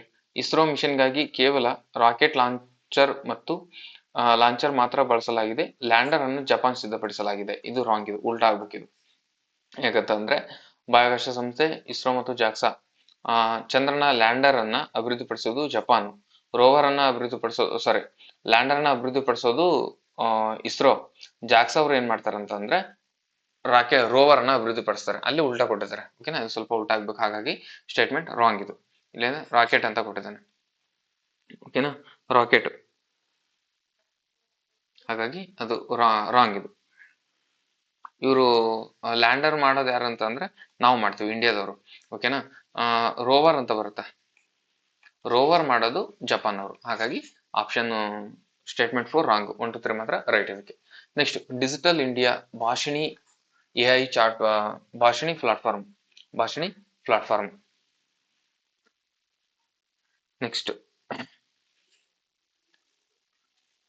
ಈಗ ಫಸ್ಟ್ನೇ ಸ್ಟೇಟ್ಮೆಂಟ್ ಏನಿದೆ ಭಾಷಿಣಿ ಪ್ಲಾಟ್ಫಾರ್ಮ್ ಬಗ್ಗೆ, ಭಾರತ ಸರ್ಕಾರದ ಎಲೆಕ್ಟ್ರಿಕ್ ಮತ್ತು IT ಸಚಿವಾಲಯವು ದೇಶದ ಭಾಷಾ ತಡೆಗೋಡೆಗಳನ್ನು ನಿವಾರಿಸಲು ಭಾಷಿಣಿ AI ಪ್ಲಾಟ್ಫಾರ್ಮ್ ಅನ್ನು ಅಭಿವೃದ್ಧಿಪಡಿಸಿದೆ. 1ನೇ ಸ್ಟೇಟ್ಮೆಂಟ್ ರೈಟ್. ನೆಕ್ಸ್ಟ್ ಕೃತಕ ಬುದ್ಧಿಮತ್ತೆ ಆಧಾರಿತ ಭಾಷಾ ಅನುವಾದಕ ವ್ಯವಸ್ಥೆಯಾಗಿದೆ. ಇದು ಕೂಡ ರೈಟ್. ಭಾರತದಲ್ಲಿ 22 ಅಧಿಕೃತ ನೈಜ ಭಾಷೆಯ ಅನುವಾದ ಒದಗಿಸುತ್ತದೆ. ಇದು ಕೂಡ ರೈಟ್. ಪ್ಲಾಟ್ಫಾರ್ಮ್ ಕೇವಲ ಇಂಗ್ಲಿಷ್ ಮತ್ತು ಹಿಂದಿ ಅಂತ ಹೇಳ್ತಿದ್ರೆ ಇಲ್ಲ, ಇಲ್ಲೂ ಅಷ್ಟೇ ಇವು ಎರಡರಲ್ಲಿ ಒಂದ್ ಯಾವ್ದಾರು ರಾಂಗ್ ಆಗ್ಬೇಕಂತ ನಿಮ್ಗೆ ಗೊತ್ತಾಗ್ಬೇಕು. ಅಂದ್ರೆ ಇಲ್ಲಿ 22 ಕೊಟ್ಟಿದ್ದಾನೆ, ಇಲ್ಲಿ ಜಸ್ಟ್ 2 ಭಾಷೆ ಅಂತ ಕೊಟ್ಟಿದ್ದಾನೆ. 2 ಭಾಷೆ ಅಲ್ಲ, 22 ಕಾನ್ಸ್ಟಿಟ್ಯೂಷನ್ ಅಲ್ಲಿ ಏನಿದಾವೆ 22 ಭಾಷೆಗಳು ಲ್ಯಾಂಗ್ವೇಜಸ್, ಅವೆಲ್ಲಾ ಭಾಷೆಗಳ ಮೂಲಕ ಇದನ್ನ ಟ್ರಾನ್ಸ್ಲೇಟ್ ಮಾಡುತ್ತೆ. ನೆಕ್ಸ್ಟ್ ಸಾರ್ವರ್ ಸಾರ್ವತ್ರಿಕ ಯೂನಿವರ್ಸಲ್ ಬೇಸಿಕ್ ಇನ್ಕಮ್ ಜಾಗತಿಕ ಚರ್ಚೆ ಇದ್ರ ಬಗ್ಗೆ ನೋಡೋದಾಯ್ತಂದ್ರೆ, ಒಂದನೇದು ಮೇ 2026 ಜಾಗತಿಕ ಆರ್ಥಿಕ ಶೃಂಗಸಭೆ ಆರ್ಟಿಫಿಷಿಯಲ್ ಇಂಟೆಲಿಜೆನ್ಸ್ ತಂತ್ರಜ್ಞಾನದ ಉದ್ಯೋಗ ನಷ್ಟವನ್ನು ಎದುರಿಸಲು ಯೂನಿವರ್ಸಲ್ ಬೇಸಿಕ್ ಇನ್ಕಮ್ ಜಾರಿಗೆ ಕುರಿತು ಚರ್ಚೆ ತೀವ್ರವಾಗಿ ನಡೆಯಿತು ಅಂತ ಹೇಳ್ತಾ ಇದ್ದಾರೆ. ನೆಕ್ಸ್ಟ್ UBI ಎಂದರೆ ದೇಶದ ಪ್ರತಿಯೊಬ್ಬ ನಾಗರಿಕನಿಗೂ ಯಾವುದೇ ಷರತ್ತಿಲ್ಲದೆ ಸರ್ಕಾರ ನಿಯತಕಾಲಿಕವಾಗಿ ನೀಡುವ ಕನಿಷ್ಠ ನಗದು ಆದಾಯವಾಗಿದೆ. ಇದು ನೆಕ್ಸ್ಟ್ ಭಾರತದ ಆರ್ಥಿಕ ಸಮೀಕ್ಷೆ ಈ ಹಿಂದೆ ದೇಶದಲ್ಲಿ ಬಡತನ ನಿರ್ಮೂಲನೆ ಒಂದು ಪರ್ಯಾಯ ಮಾರ್ಗ ಎಂದು ಉಲ್ಲೇಖಿಸುತ್ತಂತೆ. ಇದು ಕೂಡ right, 3 statement right. Universal basic income ಜಗತ್ತಿನ ಯಾವುದೇ ದೇಶದಲ್ಲಿ ಇದುವರೆಗೆ ಪ್ರಾಯೋಗಿಕವಾಗಿ ಜಾರಿಗೆ ಬಂದಿಲ್ಲ ಅಂತ ಹೇಳ್ತಾ ಇದ್ದಾರೆ. ಇದು ರಾಂಗ್. ಈಗಾಗಲೇ ಬೇರೆ ಬೇರೆ ದೇಶದಲ್ಲಿ ಇದೆ, ಕೆನಡಾ, ಕೀನ್ಯಾ, ಫಿನ್ಲ್ಯಾಂಡ್ ಈ ಕಡೆ ಎಲ್ಲ ಇದೆ. ಹಾಗಾಗಿ ಸ್ಟೇಟ್ಮೆಂಟ್ 4 ರಾಂಗ್. 3 ಮಾತ್ರ ರೈಟ್ ಇದಕ್ಕೆ. ಫಿನ್ಲ್ಯಾಂಡ್, ಕೆನಡಾ, ಕೀನ್ಯಾದಂತ ದೇಶಗಳು ಈಗಾಗಲೇ ಸಣ್ಣ ಪ್ರಮಾಣದಲ್ಲಿ ಯಶಸ್ವಿಯಾಗಿದೆ. ಓಕೆನಾ, ಯೂನಿವರ್ಸಲ್ ಬೇಸಿಕ್ ಇನ್ಕಮ್. ನೆಕ್ಸ್ಟ್ ಭಾರತದ ಪರಮಾಣು ವಿದ್ಯುತ್ ಕಾರ್ಯಕ್ರಮ, ನ್ಯೂಕ್ಲಿಯರ್ ಪವರ್ ಪ್ರೋಗ್ರಾಮ್. ಓಕೆನಾ, ನ್ಯೂಕ್ಲಿಯರ್ ಪವರ್ ಪ್ರೋಗ್ರಾಮ್ ಬಗ್ಗೆ ನೋಡೋದಾಯ್ತಂದ್ರೆ, ಭಾರತ ಸರ್ಕಾರವು ಮೇ ತಿಂಗಳಲ್ಲಿ ಸ್ವದೇಶಿ ತಂತ್ರಜ್ಞಾನ 700 ಮೆಗಾವ್ಯಾಟ್ ಸಾಮರ್ಥ್ಯದ ಒತ್ತಡ ಭಾರಜಲ ರಿಯಾಕ್ಟರ್ ಸ್ಥಾಪನೆಗೆ ಹೊಸ ಅನುಮೋದನೆ ನೀಡಿದೆ. ಒಂದನೇದು ರೈಟು.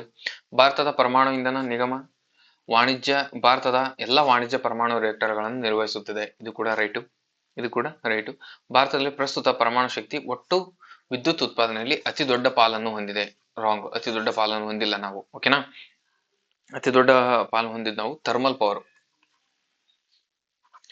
ಪವರ್ ಜಾಸ್ತಿ ಇರೋದು. ನೆಕ್ಸ್ಟ್ ಭಾರತದಲ್ಲಿ 3 ಹಂತದ ಪರಮಾಣು ಕಾರ್ಯಕ್ರಮವನ್ನು ಡಾಕ್ಟರ್ ಹೋಮಿ ಜಹಾಂಗೀರ್ ಬಾಬಾ ಅವರು ರೂಪಿಸಿದ್ದಾರೆ. ಇದು ಕೂಡ ರೈಟ್. ಅಂದ್ರೆ 3 ಸ್ಟೇಟ್ಮೆಂಟ್ ರೈಟ್ ಇದೆ, 1 ಸ್ಟೇಟ್ಮೆಂಟ್ ರಾಂಗ್ ಇದೆ. ಯಾಕಂದ್ರೆ ನಮ್ದು ಅತಿ ದೊಡ್ಡ ವಿದ್ಯುತ್ ಇರೋದು ಥರ್ಮಲ್ ಪವರ್ ಅಲ್ಲಿ. ಅದರಲ್ಲಿ ಕಲ್ಲಿದ್ದಲು ಆಧಾರಿತ ತಾಪ ಅದರ ರಿಲೇಟೆಡ್ ನಾವು ಜಾಸ್ತಿ ವಿದ್ಯುತ್ ಅನ್ನು ತಗೊಳ್ತೀವಿ. ಹಾಗಾಗಿ 1, 2 ಮತ್ತು 4 ಹೇಳಿಕೆ ರೈಟ್. 1, 2 ಮತ್ತು 4 ಹೇಳಿಕೆ ರೈಟ್. ಇಲ್ಲೇ ನೋಡ್ರಿ, ಥರ್ಮಲ್ ಕಲ್ಲಿದ್ದಲು ಮತ್ತು ತಾಪ ಆಧಾರಿತ ವಿದ್ಯುತ್ ಅನ್ನು ನಾವು ಜಾಸ್ತಿ ಉತ್ಪಾದನೆ ಮಾಡ್ತೀವಿ ಅದರ ರಿಲೇಟೆಡ್. ನೆಕ್ಸ್ಟ್ ಗಗನಯಾನ್ ಬಗ್ಗೆ ಬಂದಿದೆ. ನಿನ್ನೆ ಕ್ವಶನ್ ಕೂಡ ಒಂದು ಗಗನಯಾನ್ ಬಗ್ಗೆ ಬಂದಿತ್ತು ಅನ್ಕೊಳ್ತೇನೆ. ಓಕೆ, ಏನಿದೆ, ಭಾರತದ ಮೊದಲ ಮಾನವ ಸಹಿತ ಬಾಹ್ಯಾಕಾಶ ಯಾತ್ರೆಯಾದ ಗಗನಯಾನ್ ಮಿಷನ್ ಅನ್ನು ಕ್ರೂ ಮಾಡ್ಯೂಲ್ ರಿಕವರಿ ಪರೀಕ್ಷೆಗಳ ಇಸ್ರೋ ಮೇ ತಿಂಗಳಲ್ಲಿ ಯಶಸ್ವಿಯಾಗಿಗೊಳಿಸಿದೆ. ನೆಕ್ಸ್ಟ್ ಈ ಮಿಷನ್ ಅಡಿಯಲ್ಲಿ 3 ಗಗನಯಾತ್ರೆಗಳನ್ನು ಭೂಮಿಯಿಂದ 400 ಕಿಲೋಮೀಟರ್ ಕೆಳಗಿನ ನಕ್ಷೆಗೆ ಲೋ ಅರ್ತ್ ಆರ್ಬಿಟ್ ಅಲ್ಲಿ ಕರ್ಕೊಂಡು ಹೋಗ್ತಾರಂತೆ. ಗಗನಯಾತ್ರೆಗಳು 3 ದಿನಗಳ ಕಾಲ ಇರಿಸಿ ಸುರಕ್ಷಿತವಾಗಿ ಭಾರತದ ಕಡಲ ವಲಯಕ್ಕೆ ಮರಳಿ ತರಲಾಗುತ್ತದೆ. ನೆಕ್ಸ್ಟ್ ಗಗನಯಾನ್ ಮಿಷನ್ ಇಸ್ರೋದ LVM-3 ಅಂದ್ರೆ LVM-3 ರಾಕೆಟ್ ಮೂಲಕ ಬಳಸಲಾಗುತ್ತದೆ. ಓಕೆನಾ, ಎಲ್ಲಾ ಹೇಳಿಕೆಗಳು ಕೂಡ ಇದಕ್ಕೆ ಸರಿಯಾಗಿದ್ದಾವೆ. ನೆಕ್ಸ್ಟ್ ರೈಟ್ ಇದೆ. ನೆಕ್ಸ್ಟ್ ಅಂತಾರಾಷ್ಟ್ರೀಯ ಜೈವಿಕ ವೈವಿಧ್ಯತಾ ದಿನ, international day for biological diversity. ಎಷ್ಟು ಹೇಳಿಕೆಗಳು ಸರಿ ಇದಾವೆ? ಪ್ರತಿ ವರ್ಷ ಮೇ 22ರಂದು ವಿಶ್ವದಾದ್ಯಂತ ಅಂತಾರಾಷ್ಟ್ರೀಯ ಜೈವಿಕ ವೈವಿಧ್ಯತಾ ದಿನವನ್ನು ಆಚರಿಸಲಾಗುತ್ತದೆ. ಒಂದನೇದು ರೈಟು. ಜೈವಿಕ ವೈವಿಧ್ಯತೆಯ ಮಹತ್ವ ಮತ್ತು ಅದರ ಸಂರಕ್ಷಣೆ ಸವಾಲುಗಳ ಕುರಿತು ಜಾಗೃತಿ ಮೂಡಿಸುವುದು ಇದರ ಪ್ರಮುಖ ಉದ್ದೇಶವಾಗಿದೆ. ಇದು ಕೂಡ ರೈಟ್ ಇದೆ. ನೆಕ್ಸ್ಟ್ ವಿಶ್ವಸಂಸ್ಥೆಯ ಸಾಮಾನ್ಯ ಸಭೆಯು ಈ ದಿನವನ್ನು ಘೋಷಣೆ ಮಾಡ್ತದೆ. ಯಾವ್ದನ್ನ? ಇಂಟರ್ನ್ಯಾಷನಲ್ ಡೇ ಫಾರ್ ಬಯೋಲಾಜಿಕಲ್ ಡೈವರ್ಸಿಟಿಯನ್ನ. ಅದು ಕೂಡ ಸರಿ ಇದೆ. ನೆಕ್ಸ್ಟ್ ಭಾರತವು ಜಗತ್ತಿನ 17 ಪ್ರಮುಖ ಭಾರಿ ಜೈವಿಕ ವೈವಿಧ್ಯತೆ ಹೊಂದಿರುವ ದೇಶಗಳಲ್ಲಿ ಒಂದಾಗಿದೆ. ಇದು ಕೂಡ ರೈಟ್. ಅಂದ್ರೆ 4 ಸ್ಟೇಟ್ಮೆಂಟ್ ಕೂಡ ರೈಟ್ ಇದಕ್ಕೆ. 4 ಸ್ಟೇಟ್ಮೆಂಟ್ ರೈಟ್ ಇದೆ. ಮೇ 22 ದಿನಾಚರಣೆ ಪರಿಸರ ಸಂರಕ್ಷಣೆ ಪ್ರಾಮುಖ್ಯತೆ ಜಾಗತಿಕ ಮಟ್ಟದ ಭಾರತದ ಅಗ್ರಗಣ್ಯ ಜೈವಿಕ ವೈವಿಧ್ಯತೆ ಸ್ಥಾನವನ್ನು ವಿವರಗಳನ್ನು ವಿವರಿಸಲಾಗಿದೆ. ಓಕೆ, ನೆಕ್ಸ್ಟ್ ಗಿಲೋಟಿನ್ ಸಂಸದೀಯ ಪ್ರಕ್ರಿಯೆ. ಇಲ್ಲಿ ಇಷ್ಟು ಡಿಫಿಕಲ್ಟ್ ಏನ್ ಬರಲ್ಲ ಅನ್ಕೊಳ್ತೀನಿ ಕ್ವಶನ್ ನಿಮ್ಗೆ.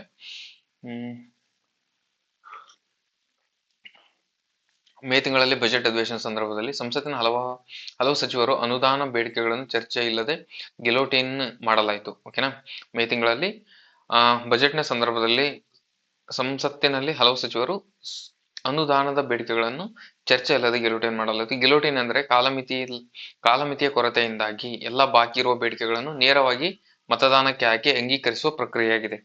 ನೇರವಾಗಿ ಮತದಾನಕ್ಕೆ ಹಾಕಿ ಅಂಗೀಕರಿಸುವ ಪ್ರಕ್ರಿಯೆಯಾಗಿದೆ. ಓಕೆನಾ, ಗೆಲೋಟಿನ್ ಅಂದ್ರೆ ಏನಂತ ಡೈರೆಕ್ಟ್ ಹೇಳ್ಬೋದು ನಿಮಗೆ. ಅಂದ್ರೆ ಕಾಲಮಿತಿ ಇಲ್ಲದ ಕೊರತೆಯಿಂದಾಗಿ ಎಲ್ಲಾ ಬಾಕಿ ಇರುವ ಬೇಡಿಕೆಗಳನ್ನು ನೇರವಾಗಿ ಮತದಾನಕ್ಕೆ ಹಾಕಿ ಅಂಗೀಕರಿಸುವ ಪ್ರಕ್ರಿಯೆಯನ್ನ ನಾವು ಗೆಲೋಟಿನ್ ಅಂತ ಕರಿತೀವಿ. ಇವು ಪೊಲಿಟಿಕ್ ಬುಕ್ ಅಲ್ಲಿ ಎಲ್ಲ ಕವರ್ ಆಗಿರಲ್ಲ, ಕರೆಂಟ್ ಅಫೇರ್ಸ್ ಅಲ್ಲಿ ಬಂದಾಗ ಓದ್ಕೋಬೇಕು. ಓಕೆನಾ, ನೆಕ್ಸ್ಟ್ ಇದು ಭಾರತೀಯ ಸಂಸತ್ತಿನಲ್ಲಿ ಮಾತ್ರ ಬಳಸಲಾಗುವ ಸಂಪೂರ್ಣ ಸ್ವದೇಶಿ ನಿಯಮವಾಗಿದೆ. ಇದು ಭಾರತೀಯ ಸಂಸತ್ತಿನಲ್ಲಿ ಬಳಸುವ ಮಾತ್ರ ಸ್ವದೇಶಿ ನಿಯಮವಾಗಿದೆ ಅಂತ ಹೇಳ್ತಾರೆ. ಇಲ್ಲ, ಇದು ಭಾರತದಲ್ಲಿ ಅಷ್ಟೇ ಅಲ್ಲ, ಬೇರೆ ಬೇರೆ ದೇಶದಲ್ಲೂ ಕೂಡ ಬಳಕೆ ಮಾಡ್ತಾರೆ. ಇದು ಬಜೆಟ್ ಪ್ರಕ್ರಿಯೆಯನ್ನು ವೇಗಗೊಳಿಸಲು ಸ್ಪೀಕರ್ ಬಳಸುವ ಒಂದು ಶಾಸನಾಂಗ ಸಾಧನವಾಗಿದೆ. Option statement 4 right. ಓಕೆನಾ, 1, 2, 4 ರೈಟ್. ಇದಕ್ಕೆ 1, 2, 4 ರೈಟ್. ಓಕೆನಾ, ನೆಕ್ಸ್ಟ್ ಗಿಲೋಟಿನ್ ಎಂಬುದು ಬ್ರಿಟಿಷ್ ವೆಸ್ಟ್ ಮಿನಿಸ್ಟರ್ ಸಂಸದೀಯ ವ್ಯವಸ್ಥೆಯಿಂದ ಎರವಲು ಪಡೆದ ಪ್ರಕ್ರಿಯೆಯಾಗಿದೆ. ಇದು ಭಾರತದ ಸ್ವದೇಶಿ ಆವಿಷ್ಕಾರವಲ್ಲ. ನೆಕ್ಸ್ಟ್ ಸೆಬಿ ಬಗ್ಗೆ. Security exchange board of India insider riding ನಿಯಂತ್ರಣ.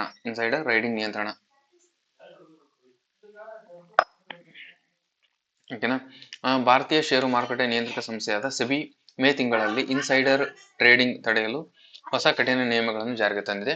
ಇನ್ಸೈಡರ್ ಟ್ರೇಡಿಂಗ್ ಕಂಪನಿ ಎಂದರೆ ಆಂತರಿಕ ರಹಸ್ಯ ಮಾಹಿತಿ ಬಳಸಿಕೊಂಡು ಅಕ್ರಮವಾಗಿ ಶುರು ಮಾಡಿದ ವ್ಯವಹಾರ ಲಾಭ ಗಳಿಸಲಾಗಿದೆ. ಇದು ಕೂಡ ರೈಟ್.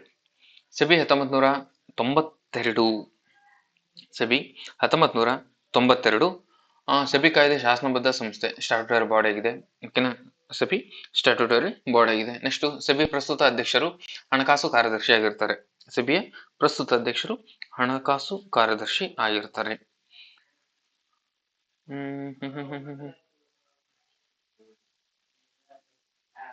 ನೋಡೋಣ, ಇದು ಆಪ್ಷನ್ 4 ಹಾಕೋ ರಾಂಗ್ ಅನ್ಸುತ್ತೆ. ಸಭೆ ಅಧ್ಯಕ್ಷರನ್ನು ಕೇಂದ್ರ ಸರ್ಕಾರ ಸ್ವತಂತ್ರವಾಗಿ ನೇಮಕ ಮಾಡುತ್ತದೆ. ಹಣಕಾಸು ಕಾರ್ಯದರ್ಶಿ ಇದರ ಅಧ್ಯಕ್ಷರಾಗಿರುವುದಿಲ್ಲ. ಪ್ರಸ್ತುತ ಮಾಧವಿಪುರಿ ಬುಚ್ ಅವರನ್ನು ಸೆಬಿ ನೇತೃತ್ವದಲ್ಲಿ ವಹಿಸುತ್ತಾರೆ. ಓಕೆನಾ, ಅಂದ್ರೆ ಆಪ್ಷನ್ 4 ರಾಂಗ್. ಇದಕ್ಕೆ ಆಪ್ಷನ್ 4 ರಾಂಗ್.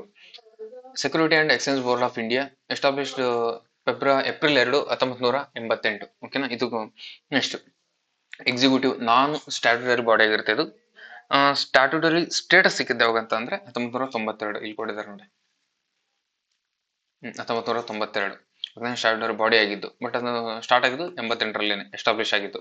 ಓಕೆನಾ, security exchange board of India controller of capital issue. Next capital issue act 1947. ಇದು ಹೆಡ್ ಕ್ವಾರ್ಟರ್ ಮುಂಬೈಲಿದೆ. Nodal agency ministry of finance ಅದರ ಅಂಡರಲ್ಲಿ ಬರುತ್ತೆ.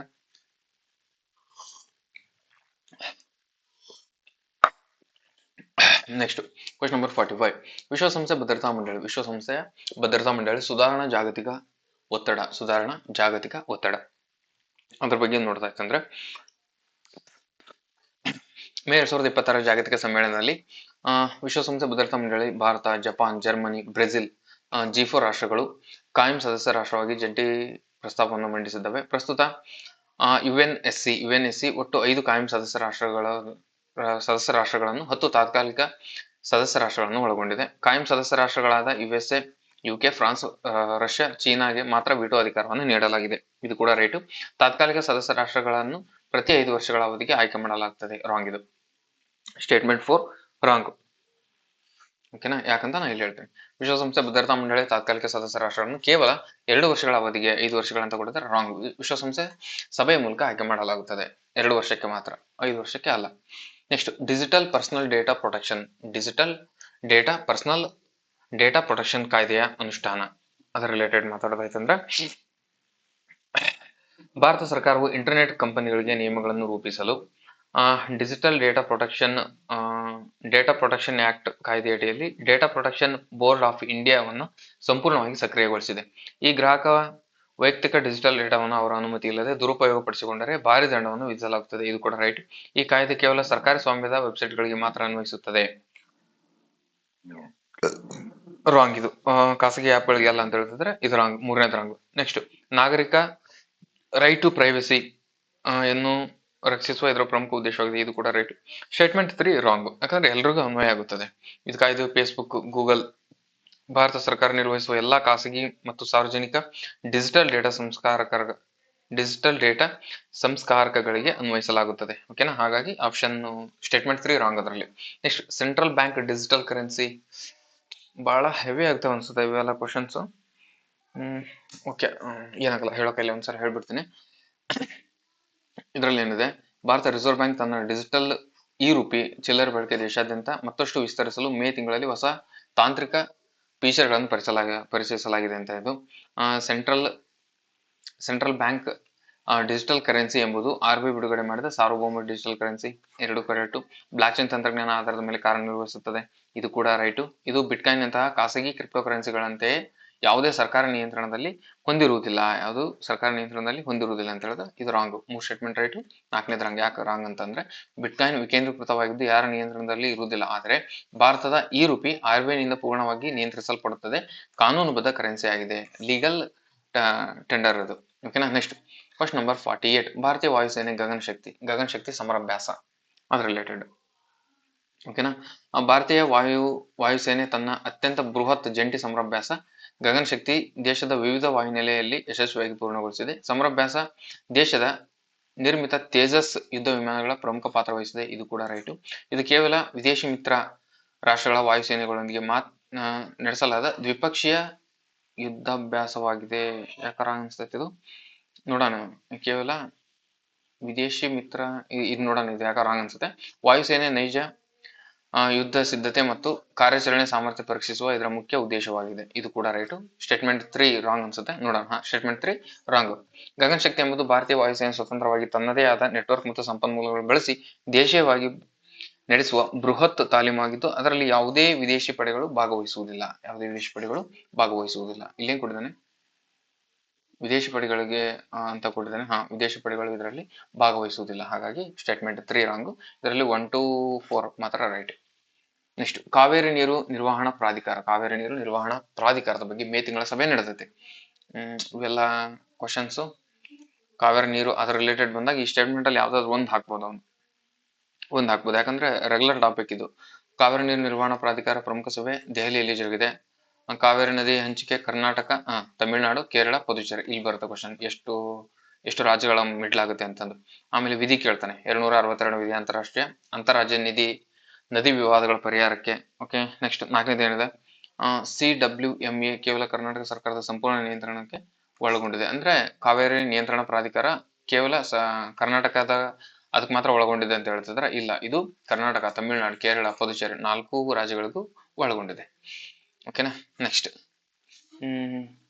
ಸ್ವತಂತ್ರ ಶಾಸನಬದ್ಧ ಪ್ರಾಧಿಕಾರವಾಗಿದೆ. ಇದು ಕೇಂದ್ರ ಜಲಶಕ್ತಿ ಸಚಿವಾಲಯದ ಮೇಲ್ವಿಚಾರಣೆಯಲ್ಲಿ ಕಾರ್ಯನಿರ್ವಹಿಸುತ್ತದೆ ಹೊರತು ಯಾವುದೇ ಒಂದು ರಾಜ್ಯದ ಅಡಿಯಲ್ಲಿ ಅಲ್ಲ. ಇದು ಕೇಂದ್ರ ಜಲಶಕ್ತಿ ಸಚಿವಾಲಯದ ಅಡಿಯಲ್ಲಿ ಕಾರ್ಯನಿರ್ವಹಿಸುತ್ತೆ.